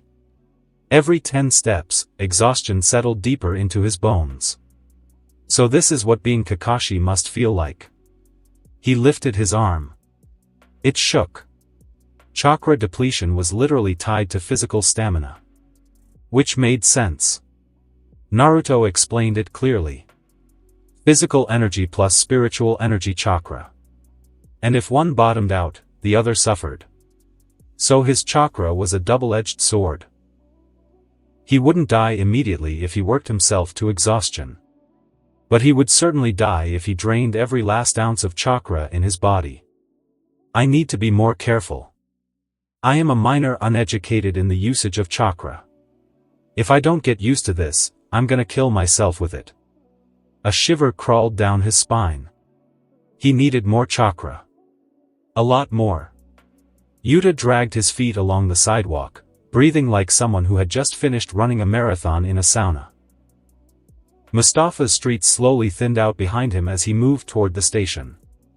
The buildings transitioned from crowded convenience stores and small cafes to more open spaces, parking lots, bus stops, and stretches of quiet road. It reminded him, he didn't actually live in Mustafa. He only went to school here. Home was in Hinohara City. A decently sized town with just enough population for a hospital, a mall, a few parks, and a hero agency that only patrolled and hardly solved any crimes. That was the hero agency his mom worked for. Every morning, he took the train from Hinohara to Mustafa. Every evening, he took the train back. It was a familiar journey, one he'd made 5 times before, but today it felt like an eternity. He checked the time. 4:24 p.m. If he hustled, he could catch the 4:30 train. If he missed it, he'd be stuck waiting 20 minutes for the next one. He shook his head, immediately regretted it, and staggered forward. The station finally came into view.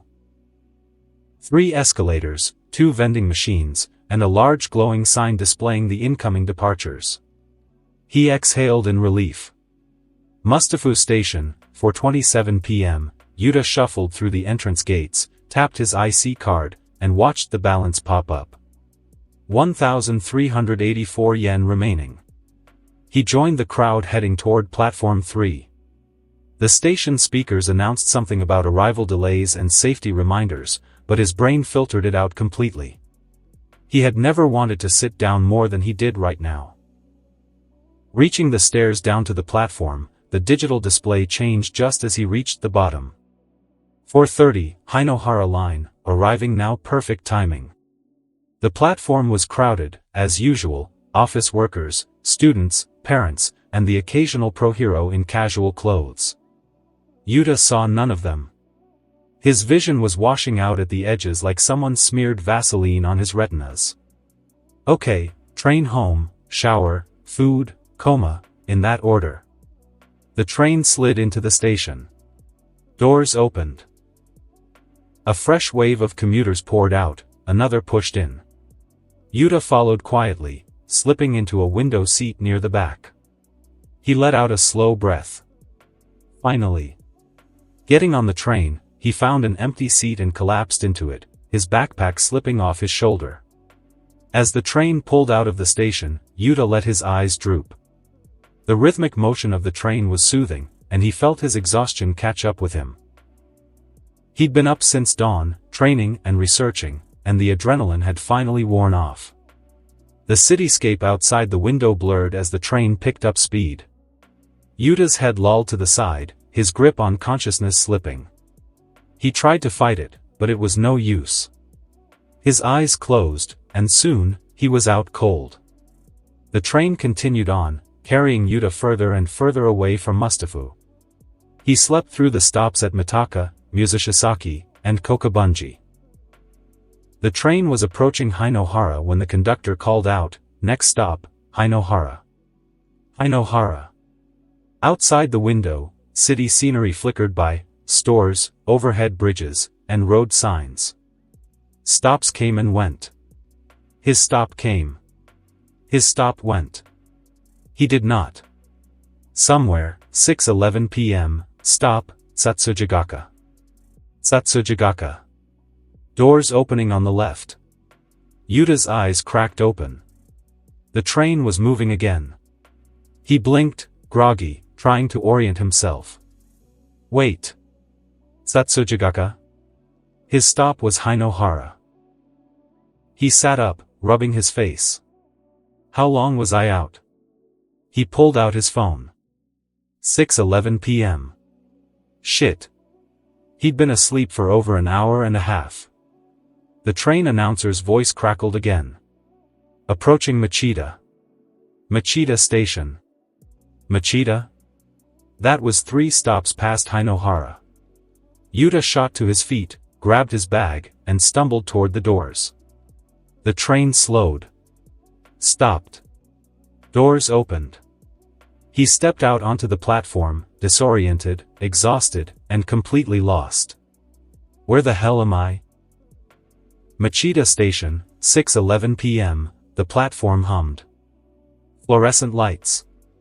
Announcements. People moving like they knew exactly where they were going. Yuta did not. He leaned on a pillar, let the cool metal steady him, then checked the overhead map. Lines in different colors snaked everywhere. His brain lagged 2 steps behind his eyes. He'd been asleep for over an hour and a half. Missed his stop by a home run and was completely unfamiliar with wherever he was right now. You've got to be kidding me. Yuta surveyed his surroundings with hollow eyes. Okay. I'm in Machida, which is, not Hinohara. His mouth was dry.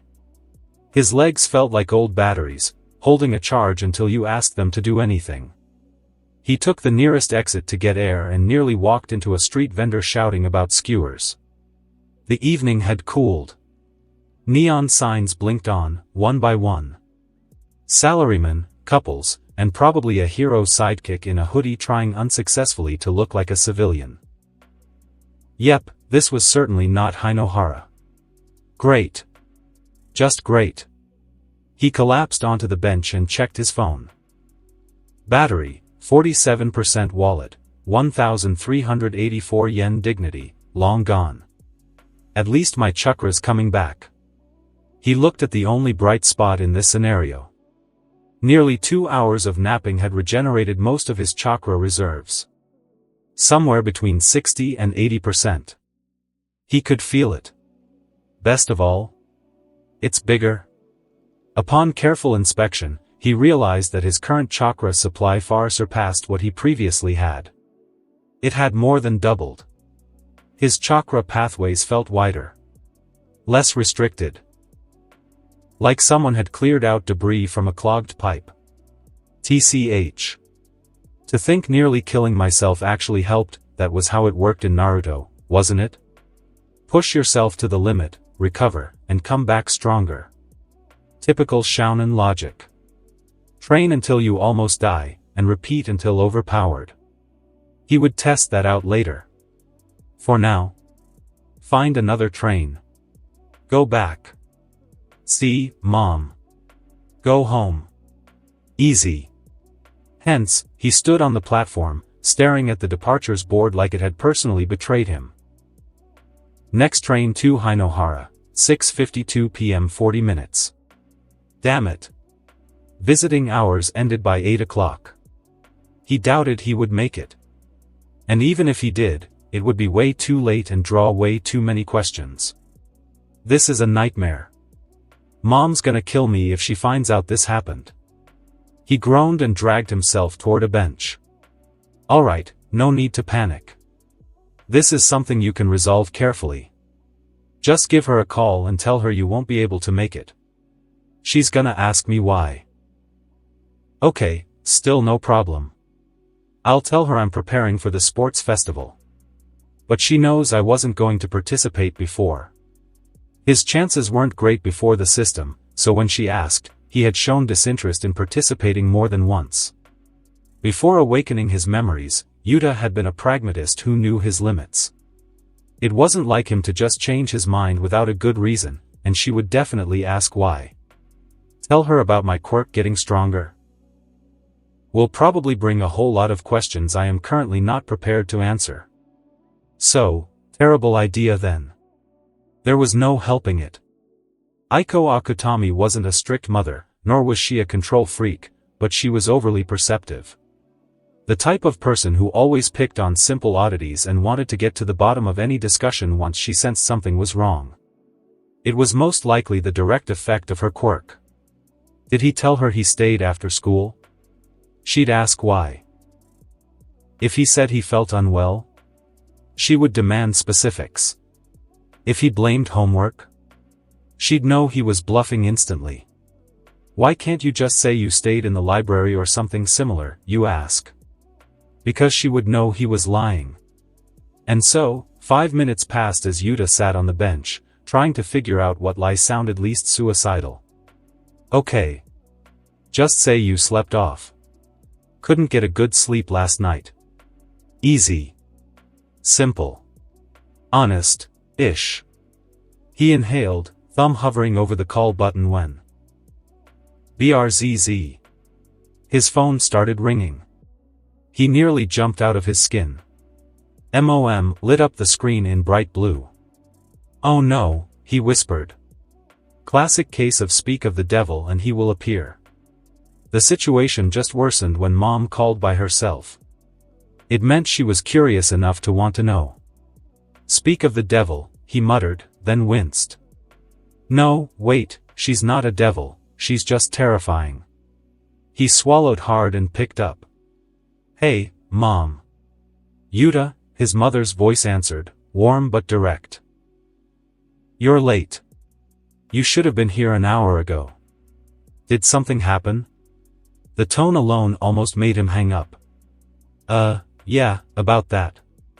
Yuta straightened in the seat, gripping the phone with both hands. I'm not going to make it tonight. A tiny pause. Why? She asked. She already knew something was wrong. I fell asleep on the train. Missed my stop. You fell asleep? Yeah, I was tired after school. Couldn't really sleep well last night. Dozed off on the train home. A tiny pause stretched the line taut. Yuta, sweetheart, you don't sleep on trains. Yuta blinked. Huh? You've never been comfortable dozing off around strangers, even when you were little. You're a light sleeper, you always pop awake the second someone gets too close to the seat. Her voice softened slightly, but the inquiry remained firm. Why the sudden change? He stiffened. The reason was subtle, simple, and utterly damning. She had just weaponized his innate caution against him. How does she even? Yuta. What really happened? It's nothing serious, you sound nervous. I'm tired. You also sound like you're hiding something. I'm not. Silence. Not normal silence. The heavy kind.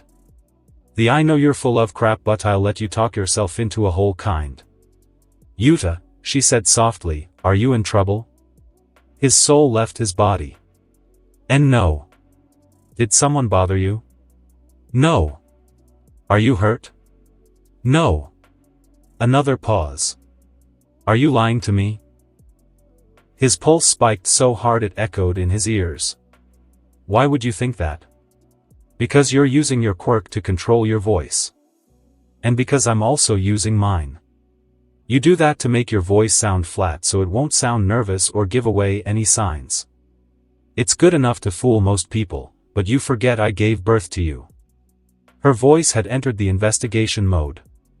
If she pushed any further, he would fold like wet paper. So I'll ask you one more time, dear. Where are you now? Yuta's body stood motionless. His brain, on the other hand, had gone into light speed, creating and discarding a multitude of excuses to salvage this situation. Just when Aiko was getting impatient. I was with a girl. The silence that followed was catastrophic. If God existed, he muted the entire world so his mother could properly process that sentence. A girl, she repeated, sounding like she was holding a fragile teacup that suddenly turned into a live grenade. Yuta shut his eyes. Yes, he said weakly. What kind of girl? Just, a girl. From school. She, wanted to talk. We hung out after school. I lost track of time and didn't notice until it was too late. There was a long pause. He prayed to every deity across every franchise. Then, oh no. He knew that, oh. That was the mother immediately recontextualizing everything she heard in the last 30 seconds. I see, she said, very calmly. Well, that's all right. You don't have to rush over. If you're spending time with someone, I don't want you sprinting across the city just for me. Though I would have appreciated a text. He was dying. He wanted to jump onto the tracks. Mom, it's not, it's, look, I'll explain later, okay? Is she nice? Mom, I won't pry. You are absolutely prying. Just a little. He dragged a hand down his face. Be safe. And be respectful. I'm not saying anything. I'm just saying something.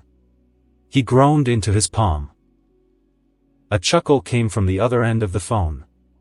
Now I understand why I felt your nervousness and guilt bleeding from the other end of the phone. You could have just said so. No need to dance around it. She sighed. My little baby's growing up. Can we please end this embarrassing topic? I'm on the road. All right, little man. Come over tomorrow and tell me all about her. My stomach crumpled. I will. Love you, sweetheart. Love you too. The call ended. After the call, bench. Yuta dropped his head back against the wall. His soul left his body. His dignity shriveled up and evaporated. I can't believe that worked. His mom was sharp, scary sharp sometimes. Not because she could read minds or detect lies, but because she always felt when something was off. Especially with him. Her quirk wasn't some super sense or heart monitor nonsense. It was subtler than that. Her quirk was called attunement. Basically, she could see and feel the emotional dissonance in people. Not through sound, not through heartbeat, not through micro-expressions, but through a faint, instinctive empathetic signal that reacts when someone she's around is distressed, hiding something, or conflicted. In simpler terms, she could feel someone's emotions. Guilt, fear, nervousness, cunning, and the like. An emotional tuning fork, if you will. A quiet intuition sharpened by years of pulling people out of burning buildings and disaster zones. She noticed emotional tension like it was a blinking warning light. Which meant unless you were emotionally dead inside, like, lying to her was nearly impossible. Nearly. He sighed and slumped on the bench, pulling his hood over his eyes. I just weaponized a fake romance to escape interrogation. Honestly, it was the only thing he could think of. The only thing plausible enough to salvage the situation. Though whether this situation was salvaged or not, he didn't know. What he was sure of was that this was totally cringe. He leaned back on the bench, staring at the ceiling of Machida Station. Just great. Now I actually have to invent a girl now. One crisis down. Infinite more to go. Yuta stared up at the ceiling of Machida Station, mentally begging the universe to give him a reset button. No such luck. He checked the time. 6:22 p.m. 7 minutes had passed. 7. He'd lived an entire emotional lifetime in those 7 minutes. His stomach growled loud enough for a passing office worker to glance at him. Traitor, he muttered at his abdomen.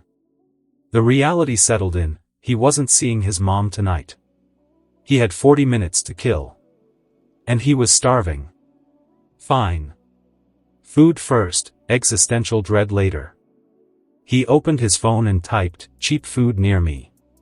Options popped up instantly, ramen, convenience store bentos, skewers, and a takoyaki stand 2 streets over.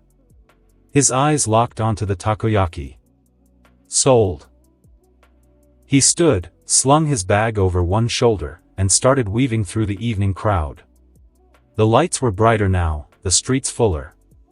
Machida had that mini-city that refuses to sleep early feeling, shops closing, shops opening, people everywhere. He followed the map. Down a main street, across a pedestrian crossing, then, shortcut here. A narrow side street would cut the walking time by half. Shortcuts were a teenager's natural enemy, but he was too hungry to care. He turned in. Dim lights. Closed shutters. A vending machine humming beside a bookstore. The air smelled faintly of detergent and asphalt. Yuta walked quietly, rubbing the back of his neck, his brain replaying the phone call like a bad sitcom rerun. He rounded another corner, and nearly tripped over a child. Whoa! He lurched forward, caught his balance, and looked down. A girl. A tiny girl, about 8 or 9, who had collided with him and bounced backward like she expected to be hit for it. Oh. Sorry, he said, hands raised instinctively. My bad. Didn't see you. She froze. Wide burgundy eyes stared up at him from behind messy white hair. A single small horn jutted from the right side of her forehead. Bandages wrapped around her forearms and lower legs, clean, neat, and professional. Her dress looked like it hadn't been bought but issued. She was barefoot. Barefoot.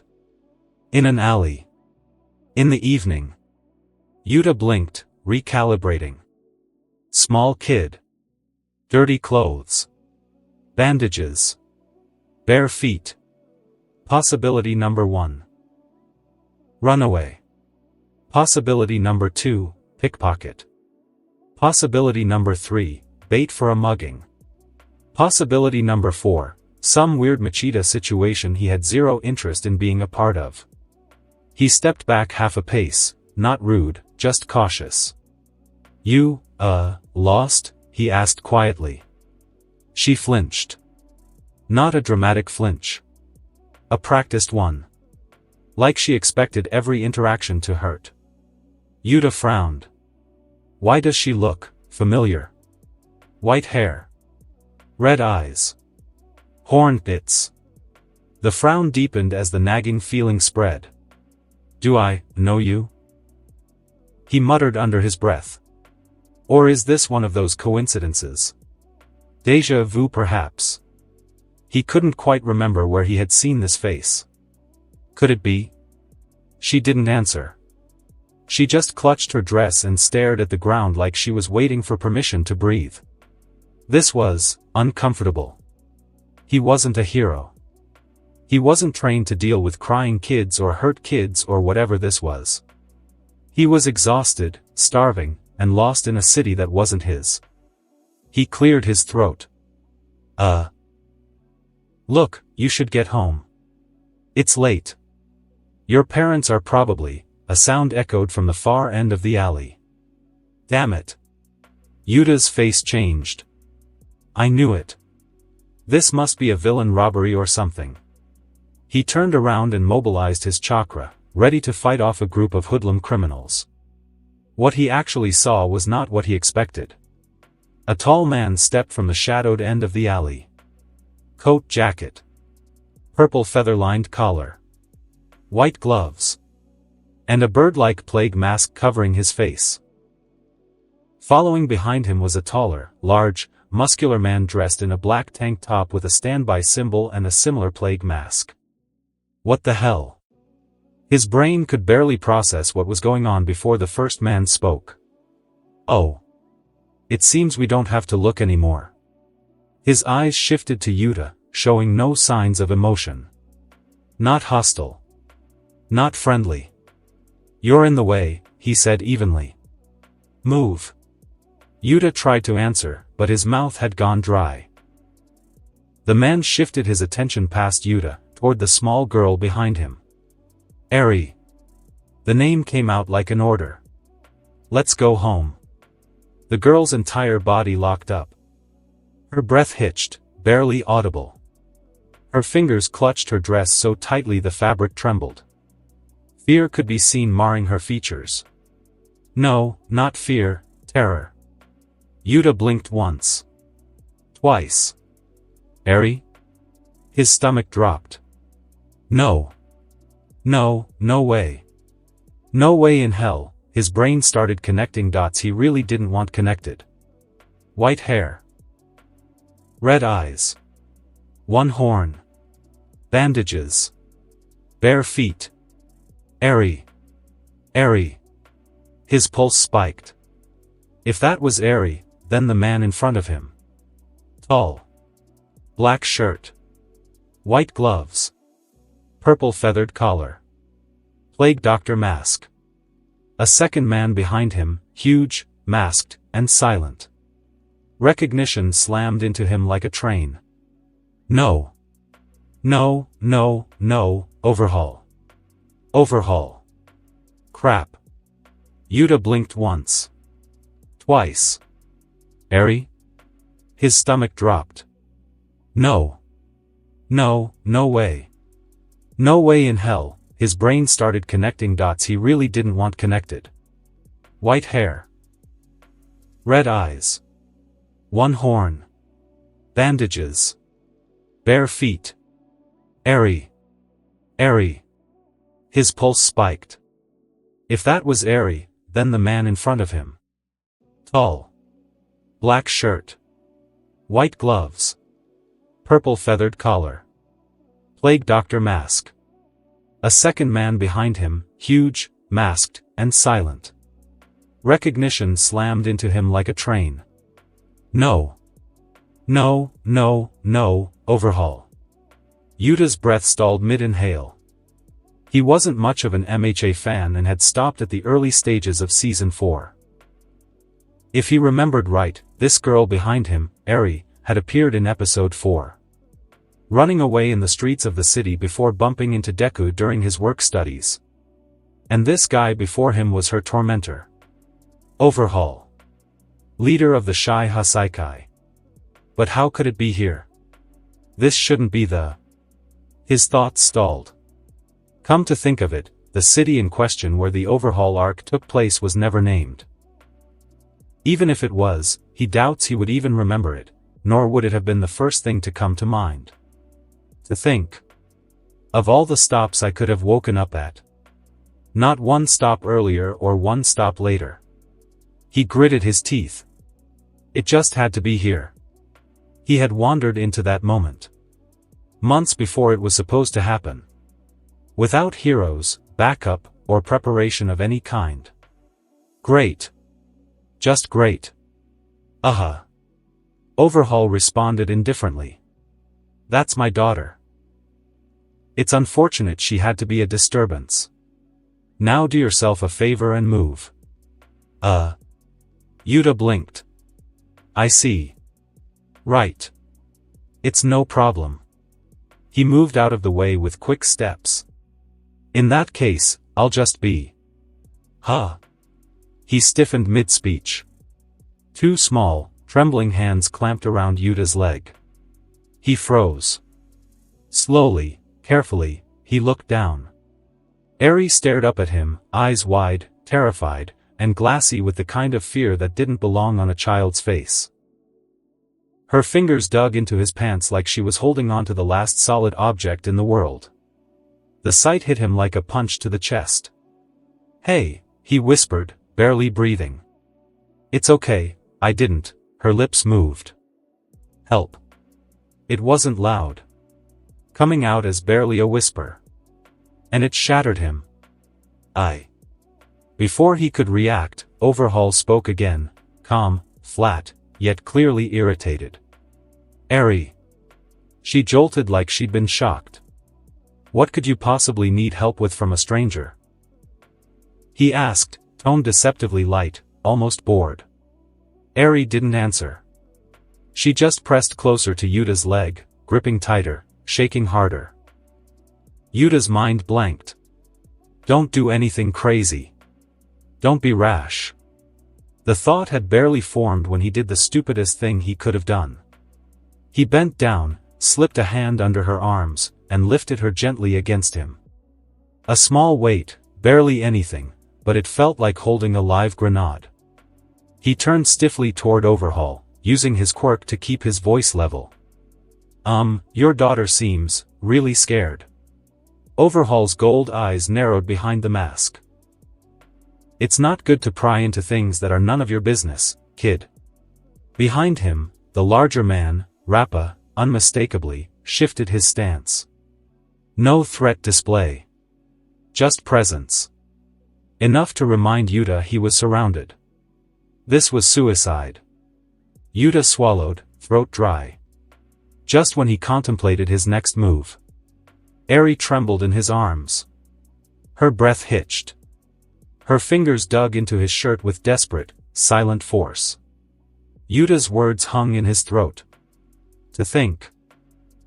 His stomach churned despite keeping a straight face.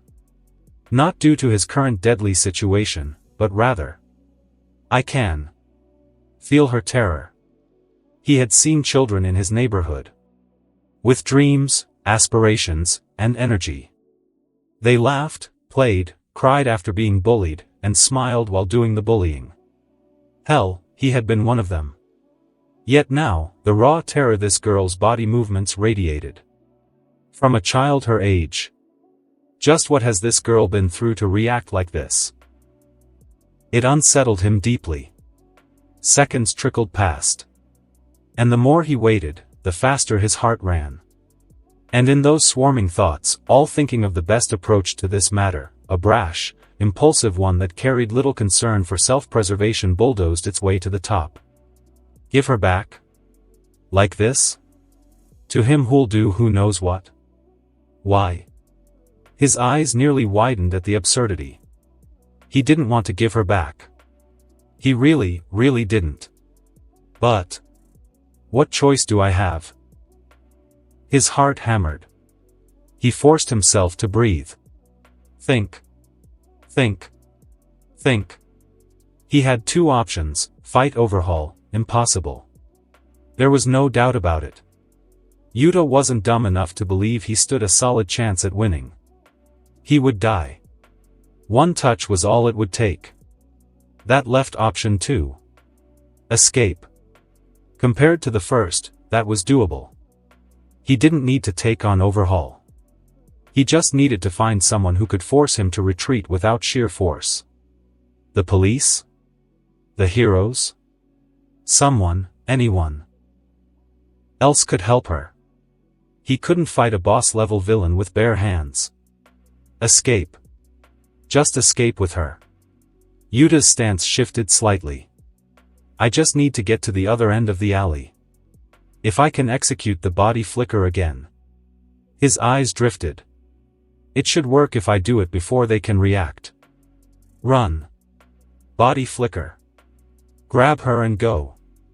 He reached for that feeling he had earlier in the day. Chakra spread throughout his body.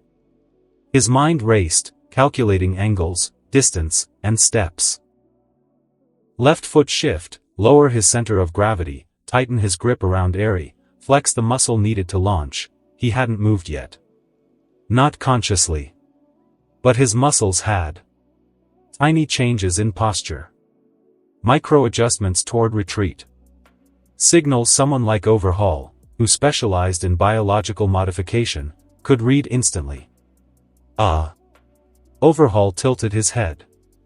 You're thinking of running. The words landed nonchalantly. But they slammed into Yuta like a block of ice.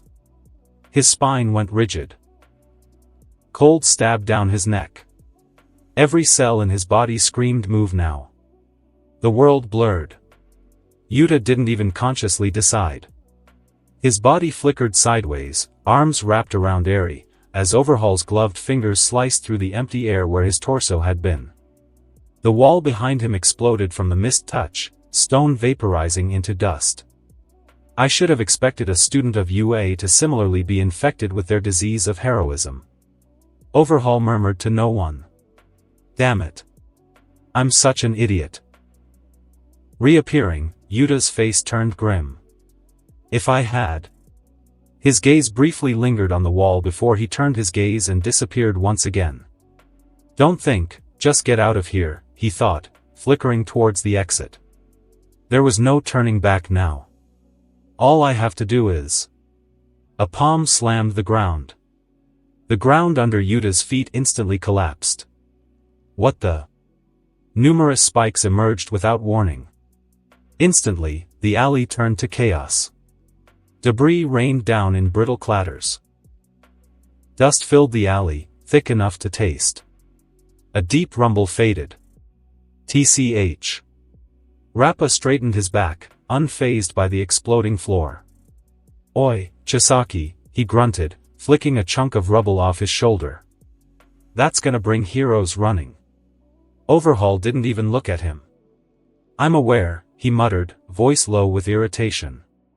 He raised a hand and brushed a fleck of dust off his glove like it was contamination. This alley is filthy enough. No need to make it worse. Rappa snorted. You did that.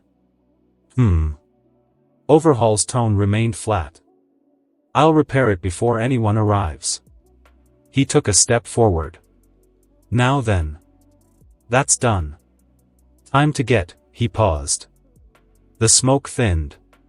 In a small pocket of untouched ground, just barely big enough to stand in, a figure crouched low, clutching a trembling girl to his chest. Yuta. Dust settled around him in slow motion. Dozens of jagged spikes surrounded the pocket he'd escaped into, inches from impaling him, forming a cage of stone fangs. Yet not one had touched him. His chest heaved. His grip around Eri tightened. And his eyes, a crimson glow. 3 Tomo spinning. Sharingan. Overhaul's pupils narrowed behind the mask. HN. Would you look at that? Yuta didn't hear him. Not really. His mind was a roar of panic, instinct, and dizziness. That was too close, too close. His eyes examined the area around him before settling on Overhaul. I did not think this through. Yuta stayed crouched, chest heaving, Eri squeezed tightly in his arms. His heart hammered so violently he could feel it in his teeth. It was all coming back to him now. Flashes of certain scenes, storylines, and most of what he remembered of My Hero Academia. Enough to realize how bad of an idea his previous decision had been. For My Hero, Yuta had never been much of a hardcore fan. He'd stopped somewhere in season 4 and moved on to other shows. Adding to the Overhaul arc not being very memorable for him, his understanding of Kai Chisaki was skewed, to say the least. Most of the details were all mixed together. Now though, he remembered quite a bit of the fights, big scenes, and just how cooked he was. I did not think this through. Overhaul's quirk ran beyond just turning people into blood bits. It worked both on the living and non-living. Just like earlier, he could reshape the entire terrain for dozens of meters in an instant. All with nothing but a touch. Without the Sharingan, Yuta would have been impaled in seconds. His gaze fell on Overhaul, who was staring back, expression unreadable behind the mask. You're more troublesome than you look, he said quietly. Stand up. Yuta did not. He flicked his gaze to the alley entrance, and his heart sank. The alley entrance behind him was sealed. Collapsed rubble and twisted rebar forming an impenetrable wall. The spikes boxed him in on 3 sides. There was nowhere to go except back. That way was being blocked by Overhaul and Rappa. Trapped. The word echoed in his skull like a death sentence. Overhaul took another step forward, boots crunching over broken stone. Interesting quirk you have. Speed alongside an ocular mutation. Enhanced perception, perhaps? But it won't help you. Yuta's eyes narrowed. To think you would use such an attack while I was holding her. You're not afraid of her getting injured, or killed. Just let me know she truly isn't your daughter. Overhaul's eyes narrowed.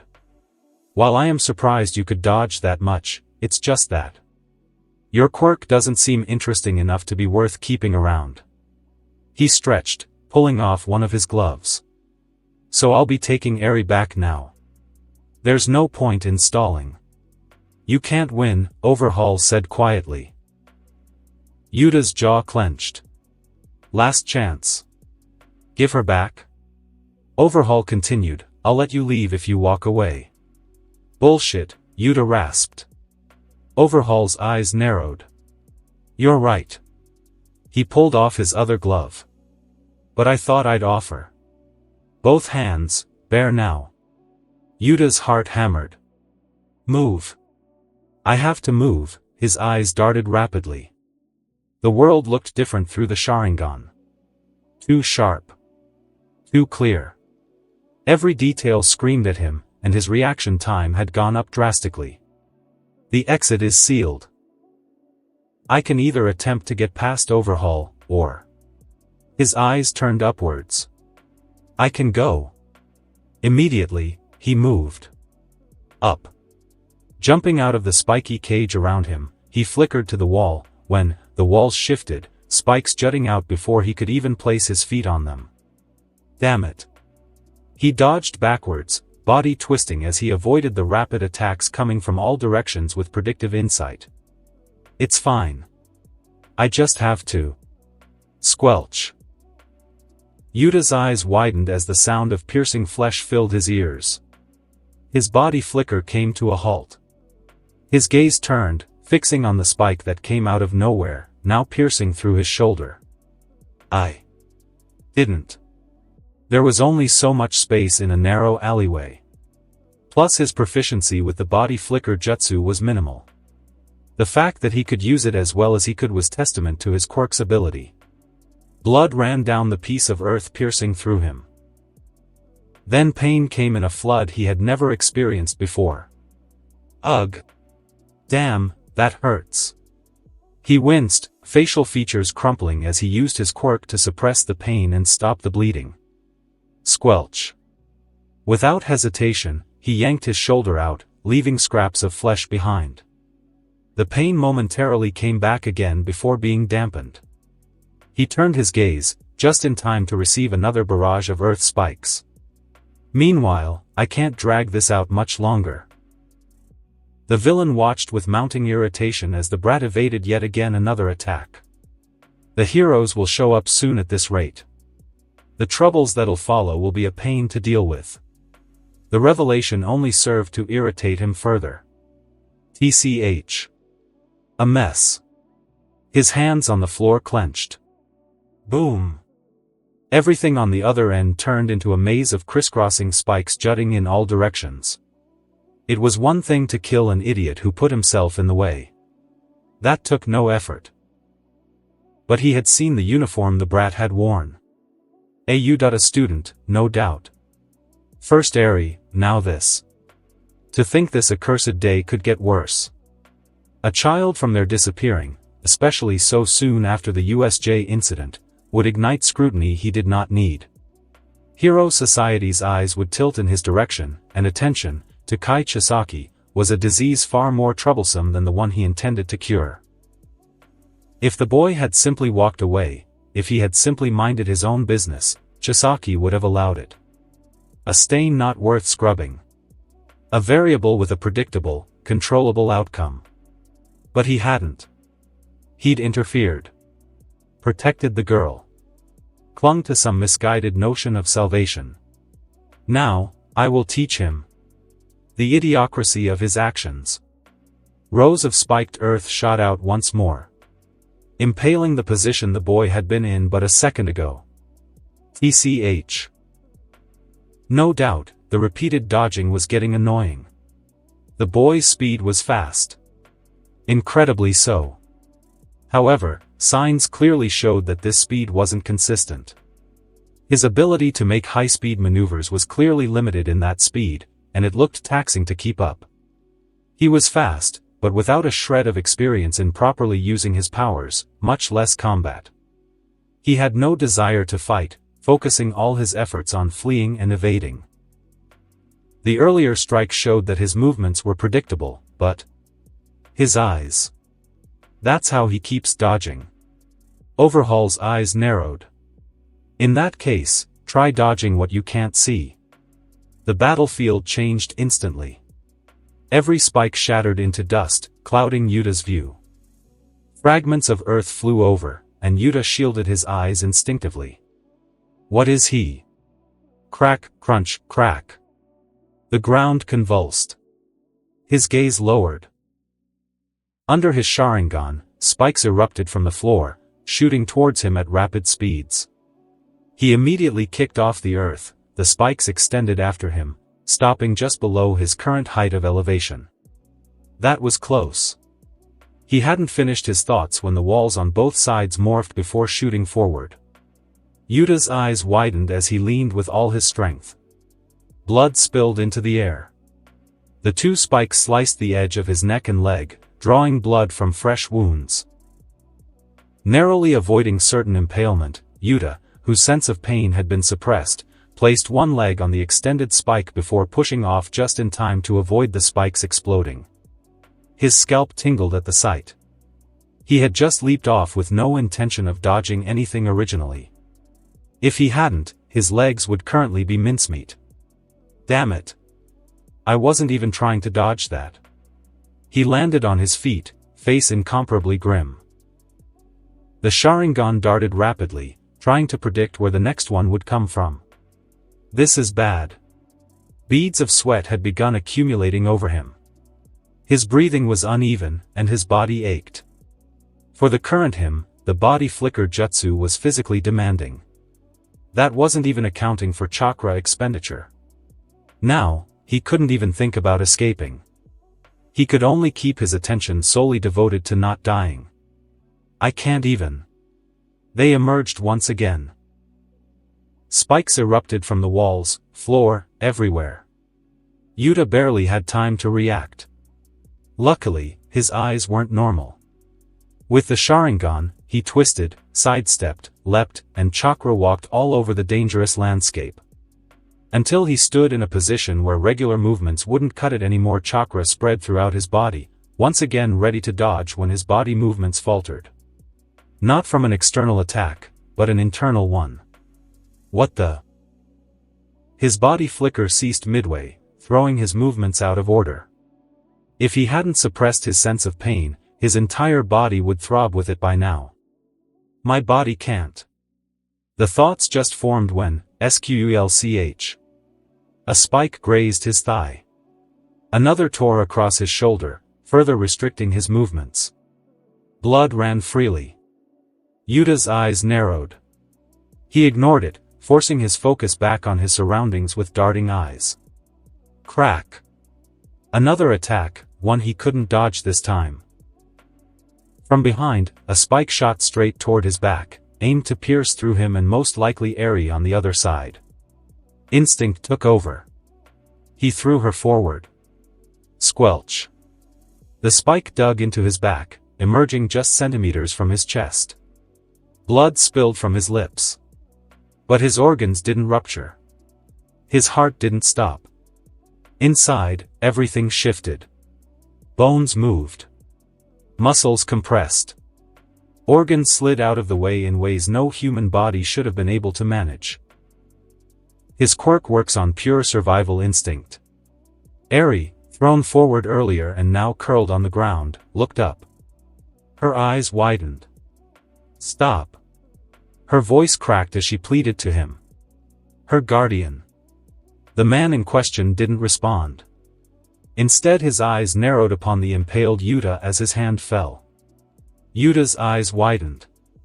Don't kill him. Eri cried. Her voice drowned in her own sobbing. Stop. Please, stop. Overhaul's hand paused before it hit the ground. Before it could finish him off. Still conscious, Yuta's brows furrowed at his actions. Is he? The thought died before it could bloom. No way would he entertain the possibility that Overhaul had stopped simply because Eri told him to. Eri. Overhaul's voice cut through the silence. This is your fault. Sure enough, he was right. Eri flinched, head lowering. This, he gestured lazily at the carnage, is the result of your choices. Had you stayed put, none of this would have occurred. Overhaul hadn't stopped out of compassion but out of irritation.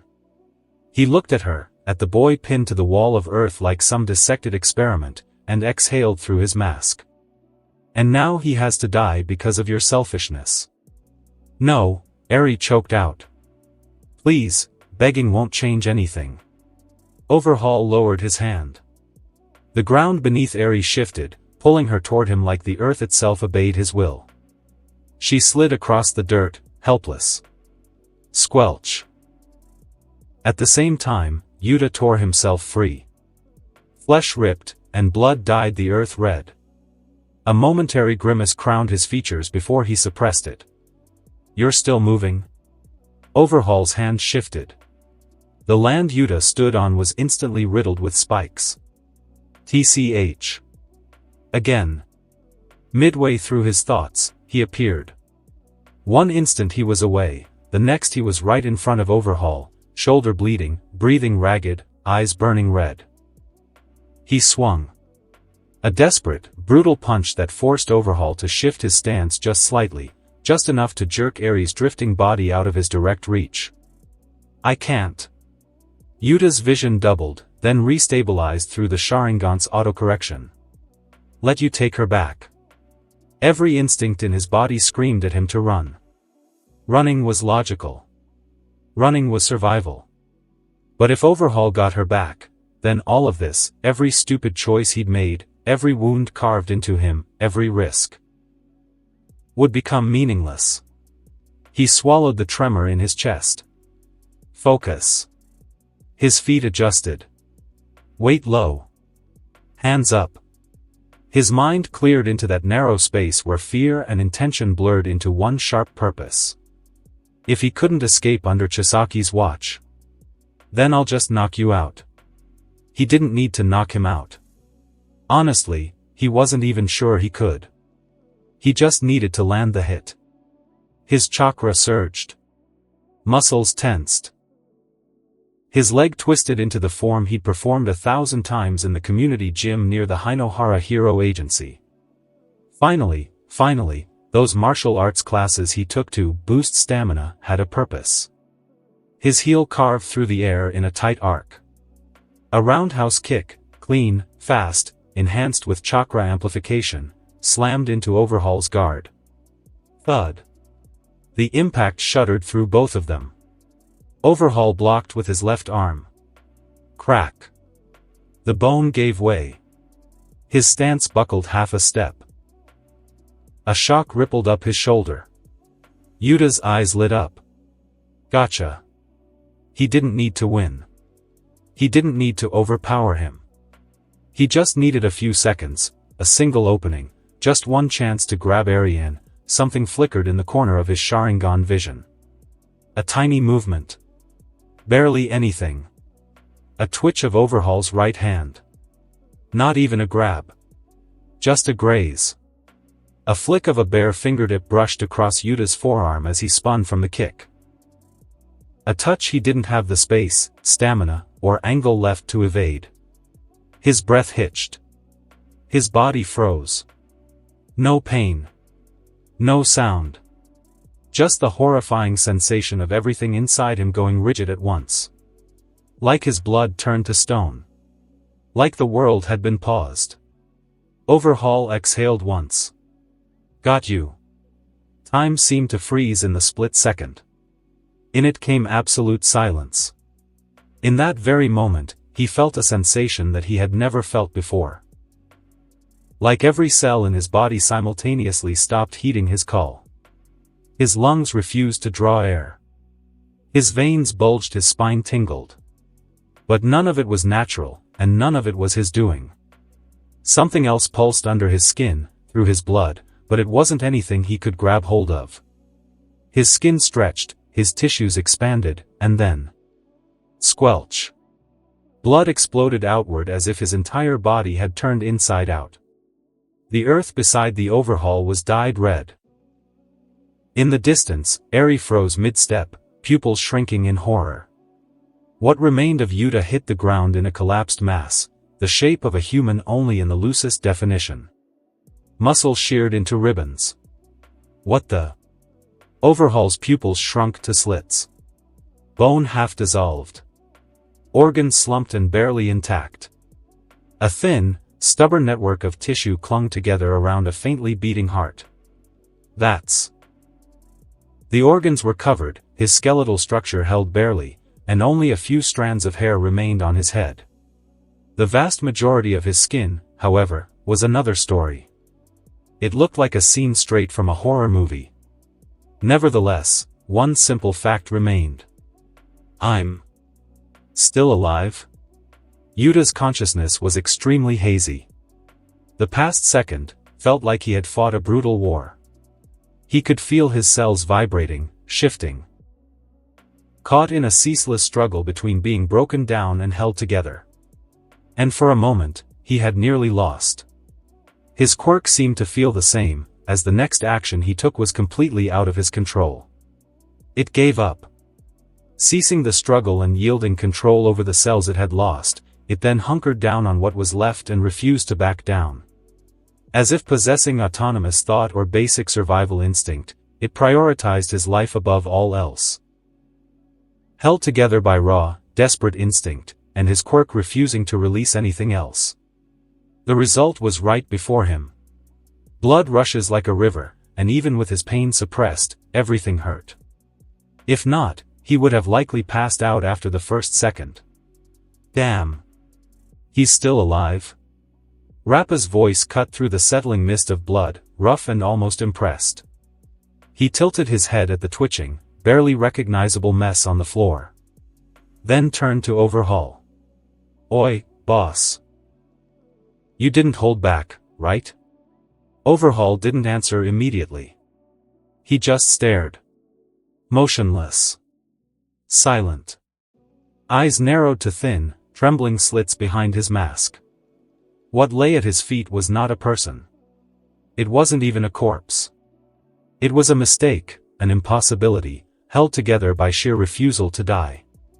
No, he finally said, voice dark and low. I didn't hold back. Rappa blinked. Then how the hell, it shouldn't. Overhaul's voice cut in. He took a step closer, boots squelching softly in the blood-soaked dirt. His shadow dragged across Yuta's collapsed form. Hands clenching.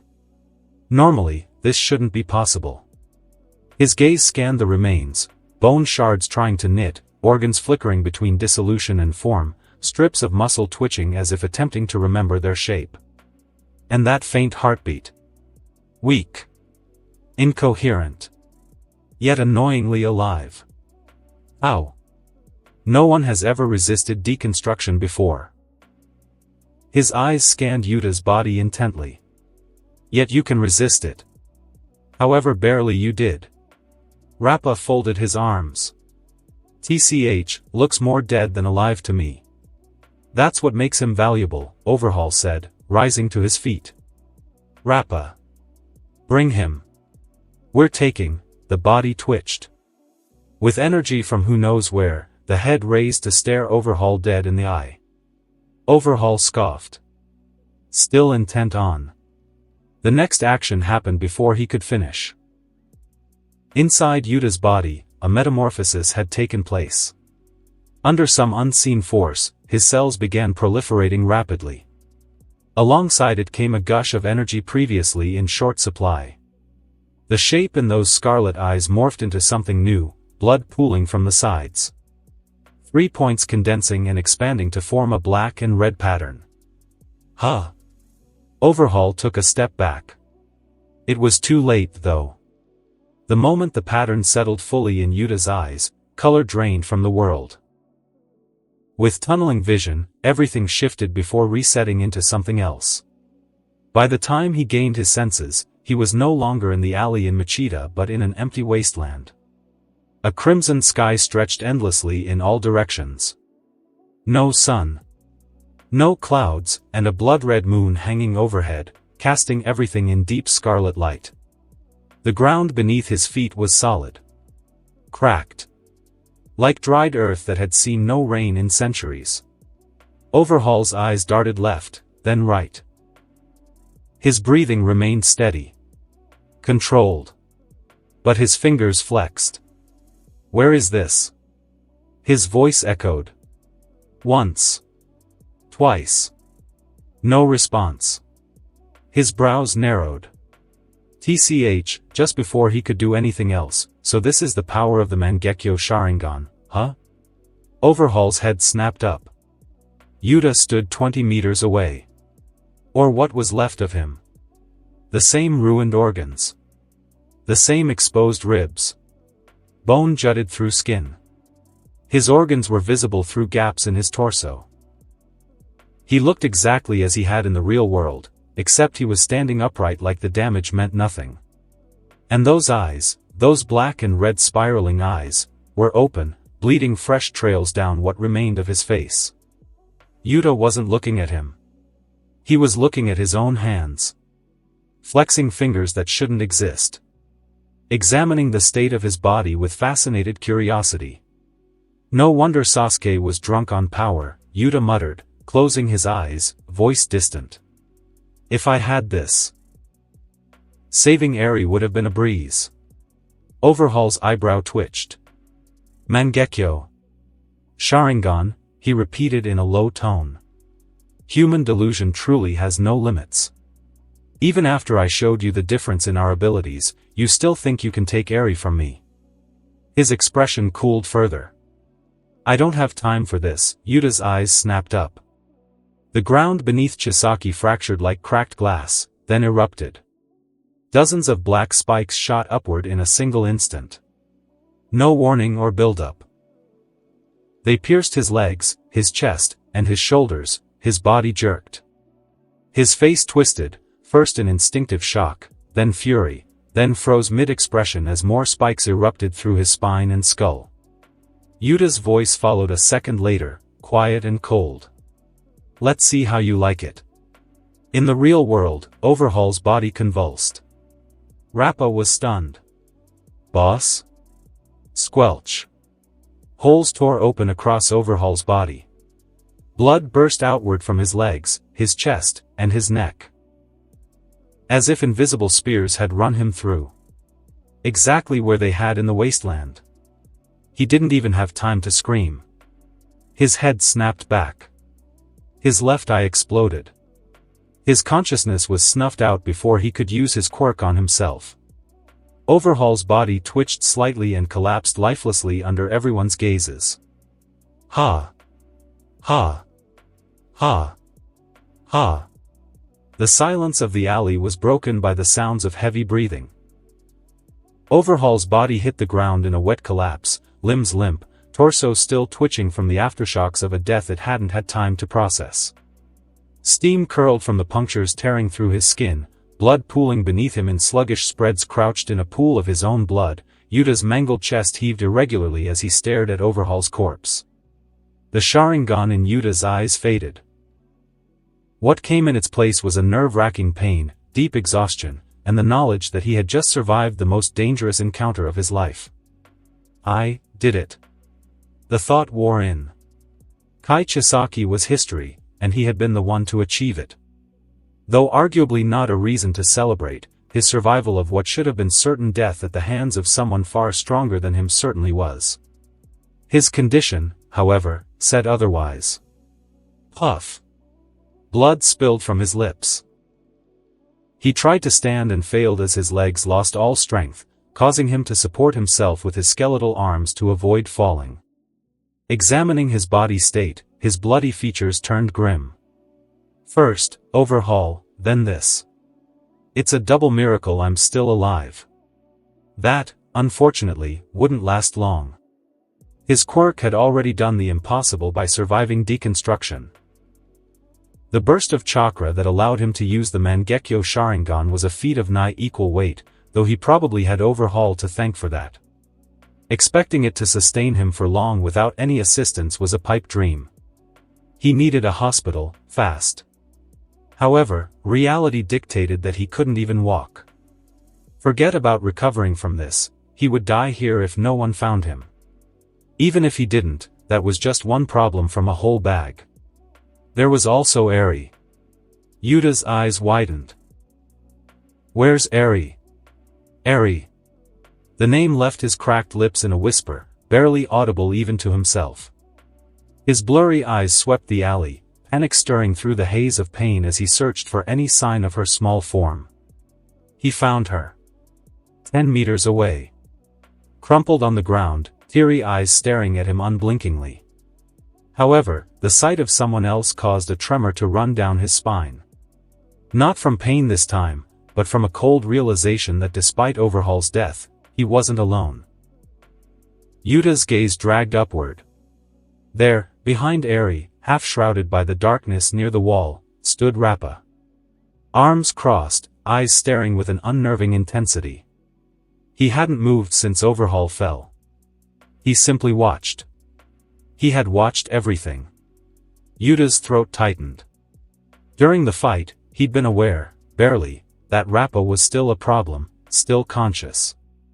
But after killing Overhaul, after the shock and the pain slammed into him all at once, Rappa had slipped to the edges of his awareness. Overshadowed by imminent death. Now, with nothing left in him but willpower and shredded muscle fibers, the weight of Rappa's presence hit him fully. If Rappa wanted revenge for his fallen boss.